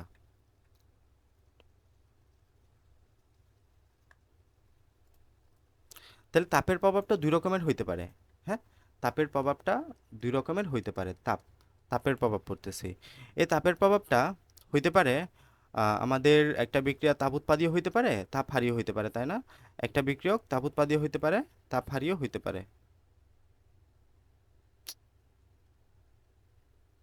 আচ্ছা, মনে করো এটা তাপ উৎপাদী বিক্রিয়া, তাপ উৎপাদী বিক্রিয়া। তাপ উৎপাদী বিক্রিয়া কি হয়? ডেল এইচ নেগেটিভ হয়, ডেল এইচ নেগেটিভ হয়, ডেল এইচ নেগেটিভ হয়। এটা সবসময় মাথায় রাখবা, এই কথাটাই মাথায় রাখবা সবসময়। বিক্রিয়া যেটা হচ্ছে, বিক্রিয়ায় যেটা হচ্ছে সেটা যদি, সেটার উল্টাটা যদি তুমি করো, বিক্রিয়ায় যেটা হচ্ছে সেটার উল্টাটা যদি তুমি করো, বিক্রিয়া সামনের দিকে যাবে। বিক্রিয়া কিসে যাবে? বিক্রিয়া সামনের দিকে যাবে। বিক্রিয়ায় যেটা সংঘটিত হচ্ছে তার উল্টাটা যদি তুমি করো, বিক্রিয়া সবসময় সামনের দিকে যাবে, সামনের দিকে যাবে। এখন পিছনের দিকে কখন যাবে? তার ঠিক উল্টাটা করলে। মনে করো আমি ফার্স্ট আলোচনা করতেছি তাপের প্রভাব সম্পর্কে। তাপের প্রভাব দুই রকমের হইতে পারে, একটা তাপ উৎপাদী বিক্রিয়ার ক্ষেত্রে হইতে পারে, একটা তাপ হারি বিক্রিয়ার ক্ষেত্রে হইতে পারে। তাপের প্রভাব মনে করো আমি এ প্লাস বি বিক্রিয়া করে সি প্লাস ডি তৈরি করলো, এক্ষেত্রে ড্যালেজ হচ্ছে নেগেটিভ, ড্যালেজ হচ্ছে কি নেগেটিভ, তার মানে এটা একটা তাপ উৎপাদী বিক্রিয়া। তাপ উৎপাদী বিক্রিয়া মানে এক্ষেত্রে তাপমাত্রা কি? তাপমাত্রা উৎপন্ন হচ্ছে। তাপ উৎপাদী মানে কি? তাপ উৎপন্ন হচ্ছে। আমি যদি তাপ কমাই, আমি যদি তাপ কমাই, বিক্রিয়া সামনের দিকে যাবে। বিক্রিয়া যা হবে তার ঠিক উল্টাটা করতে হবে। এখানে তাপ উৎপাদী বিক্রিয়া তাপ যদি তুমি কমাও, বিক্রিয়া সামনের দিকে যাবে। এখন তোমাকে যদি প্রশ্নে দিল, তোমাকে এখানে কিভাবে তুমি সর্বোচ্চ পরিমাণ উৎপাদ পাবা, সর্বোচ্চ পরিমাণে বিক্রিয়ক পাবা, এটা তোমার প্রশ্নের উপর ডিপেন্ড করবে। তো তুমি আগে বুঝে গেছো, এখানে যদি তুমি তাপ কমাও, বিক্রিয়া সামনের দিকে যাবে, তার মানে তাপ বাড়াইলে বিক্রিয়া পিছনের দিকে যাবে। ঠিক আছে? তাপ কমাইলে সামনের দিকে যাবে, মানে কি? সম্মুখমুখী বিক্রিয়ার হারটা বাড়বে, মানে সর্বোচ্চ পরিমাণে তুমি সি প্লাস ডি পাবা। এখন যদি মনে করো এটা তাপহারী বিক্রিয়া, এটা তাপহারী বিক্রিয়া, তাপহারী বিক্রিয়া। এই তাপহারী বিক্রিয়া ড্যালেজ কি? এই তাপহারী বিক্রিয়া ড্যালেজ হচ্ছে পজিটিভ, তার মানে তাপ শোষিত হবে। তো এ প্লাস বি বিক্রিয়া করে তোমার সি প্লাস ডি তৈরি করলো, এই সি প্লাস ডি তৈরি করলো। এখানে আমাদের এটা একটা তাপহারী বিক্রিয়া। এখন এই তাপহারী বিক্রিয়ায় তাপ শোষিত হলো, আমি বললাম কি, যা হবে তার ঠিক উল্টাটা করবা। এ জায়গায় তাপ শোষিত হচ্ছে না, তাপ শোষিত হচ্ছে না, তার মানে তাপ কমতেছে না, তুমি তাপ বাড়াও, তুমি তাপ দাও, এই বিক্রিয়ায় তাপ বাড়াও। তাপ বাড়াইলে বিক্রিয়া সামনের দিকে যাবে, তাপ বাড়াইলে বিক্রিয়া সামনের দিকে যাবে। বুঝে গেছে? তাপ বাড়াইলে বিক্রিয়া সামনের দিকে যাবে, তার মানে যেটা হচ্ছে তার ঠিক উল্টা করতে হবে। তাপ উৎপাদী বিক্রিয়া কি করলাম? তাপ উৎপাদী বিক্রিয়া তাপ উৎপন্ন হচ্ছে, আমি তাপ কমাইলাম, তাপ কমানোর ফলে বিক্রিয়া সামনের দিকে গেল। তাপ হারি বিক্রিয়া তাপ শোষিত হচ্ছে, আমি তাপটা আরও বাড়াই দিলাম, তাপটা আমি উল্টা করলাম, মানে তাপ শোষিত হচ্ছে, তাপ কমতেছে, আমি তাপ বাড়াই দিলাম, বিক্রিয়া সামনের দিকে যাচ্ছে। ওকে, এখন আমি যদি উল্টাটা করি, তাপ যদি দেখে আবার কমাই দিই, বিক্রিয়া পিছনের দিকে যাবে। এটা আমার প্রশ্নের উপর ডিপেন্ড করবে, আমার যখন যে সিদ্ধান্ত নেওয়া লাগে সেই সিদ্ধান্ত আমি নিব। এটা হচ্ছে আমাদের তাপের প্রভাব। তাহলে খুবই সিম্পল, বিক্রিয়া যেটা হবে তার ঠিক উল্টা কাজটা করতে হবে, বিক্রিয়া সামনের দিকে যাবে। এবার আসো, যদি চাপের প্রভাব, চাপের প্রভাব বলা হয়, চাপের প্রভাব, তো চাপের প্রভাবের জন্য কিছু শর্ত আছে। প্রথম শর্ত, যে বিক্রিয়কগুলা হবে, যে বিক্রিয়কগুলা থাকবে, সব বিক্রিয়ক উৎপাদ সবগুলা কি হইতে হবে? গ্যাস হইতে হবে, গ্যাসীয় হইতে হবে, গ্যাসীয় হইতে হবে, সবগুলা কি? গ্যাসীয় হইতে হবে। দ্বিতীয় সংখ্যা, দ্বিতীয় শর্ত, উৎপাদ এবং বিক্রিয়কের মধ্যে মূল সংখ্যার পার্থক্য থাকতে হবে। উৎপাদ এবং বিক্রিয়কের মধ্যে মূল সংখ্যার পার্থক্য থাকতে হবে। তাহলে এক্ষেত্রে মনে করো এ প্লাস বি বি উৎপন্ন করে টু সি প্লাস ডি উৎপন্ন করলে এক্ষেত্রে মূল সংখ্যা কত? এখানে কিছু নয় মানে এক, এখানে কিছু নয় মানে এক, তার মানে কত? দুই। এক্ষেত্রে মূল সংখ্যা কত? এখানে দুই, এখানে এক, তার মানে তিন। এই যে মূল সংখ্যার পার্থক্য হয়েছে না, তার মানে এখানে চাপের প্রভাব খাটবে। যদি কখনো দেখো যে এ প্লাস বি বিক্রিয়া করে সি প্লাস ডি তৈরি করলে এখানে মূল সংখ্যা দুই, এখানে মূল সংখ্যা দুই, তার মানে এখানে চাপের প্রভাব খাটবে না। কখন খাটবে? যখন মূল সংখ্যার পার্থক্যটা হবে। আচ্ছা, তো এখানে দেখলা যে মূল সংখ্যা এক্ষেত্রে কি? এখানে বিক্রিয়কের মূল সংখ্যা দুই, উৎপাদে মূল সংখ্যা তিন, তার মানে মূল সংখ্যা কি? বাড়ছে না? যদি মূল সংখ্যা বাড়ে, যদি মূল সংখ্যা বাড়ে, তুমি চাপ কমাও, বিক্রিয়া সামনের দিকে যাবে। যেটা হয় তার ঠিক উল্টা করতে হবে সিস্টেম। তাহলে যদি এখানে দুই থেকে তিন হয়েছে না মূল সংখ্যা, তুমি চাপ কমাও, বিক্রিয়া সামনের দিকে যাবে। মনে করো কোনো ক্ষেত্রে দেখছো যে এক্ষেত্রে এদিকে মূল সংখ্যা হচ্ছে মনে করো পাঁচ, এদিকে মূল সংখ্যা হচ্ছে চার, তাহলে মূল সংখ্যা কমে গেছে না? তাহলে এখানে মূল সংখ্যা কমছে, তুমি চাপ বাড়াও, বিক্রিয়া সামনের দিকে যাবে। তাহলে এখন বাকি সিদ্ধান্তটা নাও, চাপ বাড়াইলে যদি বিক্রিয়া সামনের দিকে যাই, চাপ কমাইলে বিক্রিয়া পিছনের দিকে যাবে, এটা তো সিম্পল। আর গণমাত্রা পাওয়াটা খুবই সহজ, তুমি যদি বিক্রয়কের গণমাত্রা বাড়াও, এই যে বিক্রয়কের গণমাত্রা বাড়াইলে উৎপাদের গণমাত্রা বৃদ্ধি পাবে, বিক্রিয়া সামনের দিকে যাবে, উৎপাদের গণমাত্রা বাড়াইলে বিক্রয়ক পিছনের দিকে যাবে, এটাই। যেদিকে বাড়াবো তার বিপরীত দিকে বিক্রিয়ার গতি বৃদ্ধি পাবে। এখন আমাদের এখানে খুব সহজভাবে, এখানে অনেক হয়তো তোমাদের জটিল স্যার লাগতে পারে। গণমাত্রার প্রভাব কিভাবে বুঝবো? এই যে বিক্রয়কের গণমাত্রা বাড়াইলে বিক্রিয়া সামনের দিকে যাবে, উৎপাদের গণমাত্রা বাড়াইলে বিক্রিয়া পিছনের দিকে যাবে, সিম্পল। স্যার গণমাত্রার প্রভাব আছে সেটা কিভাবে বুঝবো? গণমাত্রা পাওয়ার জন্য কোনো শর্ত নাই, সব বিক্রিয়ায় গণমাত্রা পাওয়া থাকবে। আচ্ছা, তো আমরা এখানে তাপের প্রভাবটা পড়লাম। তাপের প্রভাবে নাইট্রোজেন হাইড্রোজেনের সাথে বিক্রিয়া করে অ্যামোনিয়া তৈরি করলো, এবং এখানে ডেলএইচের পরিমাণ হচ্ছে -92 কিলো জুল। ডেলএইচের পরিমাণ কত? -92 কিলো জুল। এখন তোমাকে প্রশ্ন করা হলো, তুমি শিল্প কারখানায় সর্বোচ্চ পরিমাণে অ্যামোনিয়া কিভাবে পাবা? তাহলে এটা কি বলো? এক্ষেত্রে আমি তাপের প্রভাব একটু বলে দিই। তাপের প্রভাব এক্ষেত্রে -92 কিলো জুল, তার মানে তাপ উৎপাদী বিক্রিয়া। তাপ উৎপাদী বিক্রিয়া তার মানে তাপ উৎপন্ন হচ্ছে, আমি তাপ কমাবো। তাপ কমালে বিক্রিয়া সামনের দিকে যাবে, তার মানে সম্মুখী বিক্রিয়ার হার বাড়বে। সম্মুখী বিক্রিয়ার হার বাড়া মানে বিক্রিয়ক অনেক বেশি বিক্রিয়া করে উৎপাদ তৈরি করবে, তার মানে আমি সর্বোচ্চ পরিমাণ উৎপাদ অ্যামোনিয়া পাবো। এটা হচ্ছে আমার একটা শর্ত গেল। এরপরে আসো মূল সংখ্যার ক্ষেত্রে। এক্ষেত্রে মূল সংখ্যা কত? 1। এক্ষেত্রে মূল সংখ্যা কত? 3। 3 একে কত হয়? 4। এক্ষেত্রে হিসাব করো, এক্ষেত্রে 2 মূল সংখ্যা। ঠিক আছে, এই সামনে যেটা থাকবে সেটা কিন্তু মূল সংখ্যা, এগুলো ভুল করবে না। তো এক্ষেত্রে 4 থেকে 2 হয়েছে, 4 থেকে 2 হয়েছে মূল সংখ্যা, তার মানে কি মূল সংখ্যা কমছে। মূল সংখ্যা কমছে, তুমি চাপ বাড়াও, বিক্রিয়া সামনের দিকে যাবে, মানে উল্টা। মূল সংখ্যা কমছে, তুমি চাপ বাড়াও, বিক্রিয়া সামনের দিকে যাবে। তার মানে আমার এখানে তাপ কমাইতে হবে, মূল সংখ্যা বাড়াইতে হবে, বিক্রিয়া সামনের দিকে যাবে। আমি যদি নাইট্রোজেন এবং হাইড্রোজেনের গণমাত্রা বাড়াই, অধিক পরিমাণে অ্যামোনিয়া আমি পাবো। এটাই হচ্ছে আমাদের তিনটা যে নিয়ামকের যে প্রভাব। সাম্যাবস্থার উপর তাপের প্রভাব বললাম, এখানে এগুলো পড়ে নিবা। সাম্যাবস্থানে আর এখানে দেখে এটা মনে হয় তাপহারী বিক্রিয়া দিছে, এই যে নাইট্রোজেন অক্সিজেনের সাথে বিক্রিয়া করে নাইট্রিক অক্সাইড তৈরি করে, যেটা হচ্ছে তাপহারী বিক্রিয়া। তাপহারী বিক্রিয়া, তাহলে এখানে কি হবে? এখানে তাপহারী বিক্রিয়া, তাপ কমছে, আমি তাপ বাড়াবো, তাপ বাড়াইলে বিক্রিয়া সামনের দিকে যাবে, সম্মুখী বিক্রিয়ার হার বাড়বে। ওকে, গেল। চাপের প্রভাবের ক্ষেত্রে অবশ্যই আমাদের এক্ষেত্রে কিছু শর্ত, এই যে যেটা মূল সংখ্যা বেশি পার্থক্য থাকতে হবে, মূল সংখ্যা বেশি কম হইতে হবে। এখানে যদি মূল সংখ্যা একই হয়, এখানেও 4 মোল, এখানে 4 মোল হবে না, এক্ষেত্রে এটা হবে না। এক্ষেত্রে দেখে এখানে টোটাল কত মোল? এখানে 1, এখানে 3, 4 মোল, বাট এক্ষেত্রে 2 মোল, তার মানে মূল সংখ্যা পার্থক্য আছে, চাপের প্রভাব থাকবে। বাকি আরেকটা শর্ত থাকবে, গ্যাস আছে কিনা সব, এটাও গ্যাস, এটাও গ্যাস, এটাও গ্যাস, গ্যাসীয় হইতে হবে। তারপর এখানে আমাদের লাসাতেলের নীতি খাটবে চাপের প্রভাবটা। এখানে যেহেতু মূল সংখ্যা হ্রাস পাইছে, তাই চাপ বাড়াবো, চাপ বাড়ালে বিক্রিয়া সামনের দিকে যাবে। এক্ষেত্রে দেখো, এক্ষেত্রে মূল সংখ্যা 1, এক্ষেত্রে মূল সংখ্যা 1, টোটাল কত হয়? বিক্রিয়কের মূল সংখ্যা 2, এক্ষেত্রে মূল সংখ্যা 2, তার মানে চাপের প্রভাব থাকবে না, শেষ, কোনো চাপের প্রভাব নেই। গণমাত্রার প্রভাব, এই যে সকল বিক্রিয়ার সাম্যাবস্থার উপর বিক্রিয়কের গণমাত্রার প্রভাব রয়েছে। বিক্রিয়কের সাম্যাবস্থায় যে কোনো একটি বিক্রিয়কের গণমাত্রা বাড়ে, লাসাতের নীতি অনুসারে বিক্রিয়কের গণমাত্রা কমে পরিবর্তন ফলকে আমাদের উৎপাদের পরিমাণ বৃদ্ধি হতে পারে। মানে তুমি যখন এখানে বিক্রিয়কের গণমাত্রা বাড়াবা, অটোমেটিক উৎপাদ বাড়তে থাকবে। তাই তোমাকে যদি বলা হয় তুমি শিল্প কারখানায় কীভাবে সর্বোচ্চ পরিমাণ উৎপাদ পাবা, তোমার আনসার হবে আমি বিক্রিয়কের গণমাত্রা সর্বোচ্চ করব, বিক্রিয়কের গণমাত্রা বাড়াবো। শেষ আমাদের অধ্যায়টা। তো এতটুকুই ছিল আমাদের এই অধ্যায় সম্পর্কে, আমরা অনেক কিছুই পড়লাম। আর এখানে তাপের প্রভাবের ক্ষেত্রে যদি আসলে অত বলে নাই আর না বলি, অত কিছু বলে নাই আর, মানে এখানে কিছু আমাদের তোমার কিছু স্পেসিফিক টেম্পারেচার থাকে, যে টেম্পারেচারের জন্য অর্থনুকূল তাপমাত্রা বলা হয়, যে টেম্পারেচারের জন্য আমাদের সর্বোচ্চ পরিমাণ আমরা উৎপাদ পাই। আচ্ছা, এগুলো বলা দরকার নেই, এগুলো এইচএসসিতে গেলে পড়বা। তো আমাদের এতটুকুই আমাদের অধ্যায়টা, আমরা লাসাতেল নীতি পড়লাম। লাসাতেল নীতি মেন কনসেপ্ট আমি মনে রেখেছি আমার মতে, সেটা হচ্ছে বিক্রিয়ায় যেটা হবে তার ঠিক উল্টা কাজটা করবা, বিক্রিয়া সামনের দিকে যাবে। বিক্রিয়ায় যেটা হবে তার ঠিক উল্টা কাজটা করবা, বিক্রিয়া সামনের দিকে যাবে। বিক্রিয়ায় যা হবে তার ঠিক উল্টা, বিক্রিয়া সামনের দিকে যাবে। সম্মুখী বিক্রিয়ার হার বাড়বে, অধিক পরিমাণ উৎপাদ তুমি পাবা। এক্ষেত্রে তাপ উৎপাদী হলে তাপ উৎপন্ন হবে, তুমি তাপ কমাবা, বিক্রিয়া সামনের দিকে যাবে। তাপহারী বিক্রিয়া হলে তাপ কমবে, তুমি তাপ বাড়াবা, উল্টা, বিক্রিয়া সামনের দিকে যাবে। চাপ কমলে তুমি চাপ বাড়াবা, বিক্রিয়া সামনের দিকে যাবে। এটাই। সবাই বুঝছো? আসসালামু আলাইকুম। আসসালামু আলাইকুম।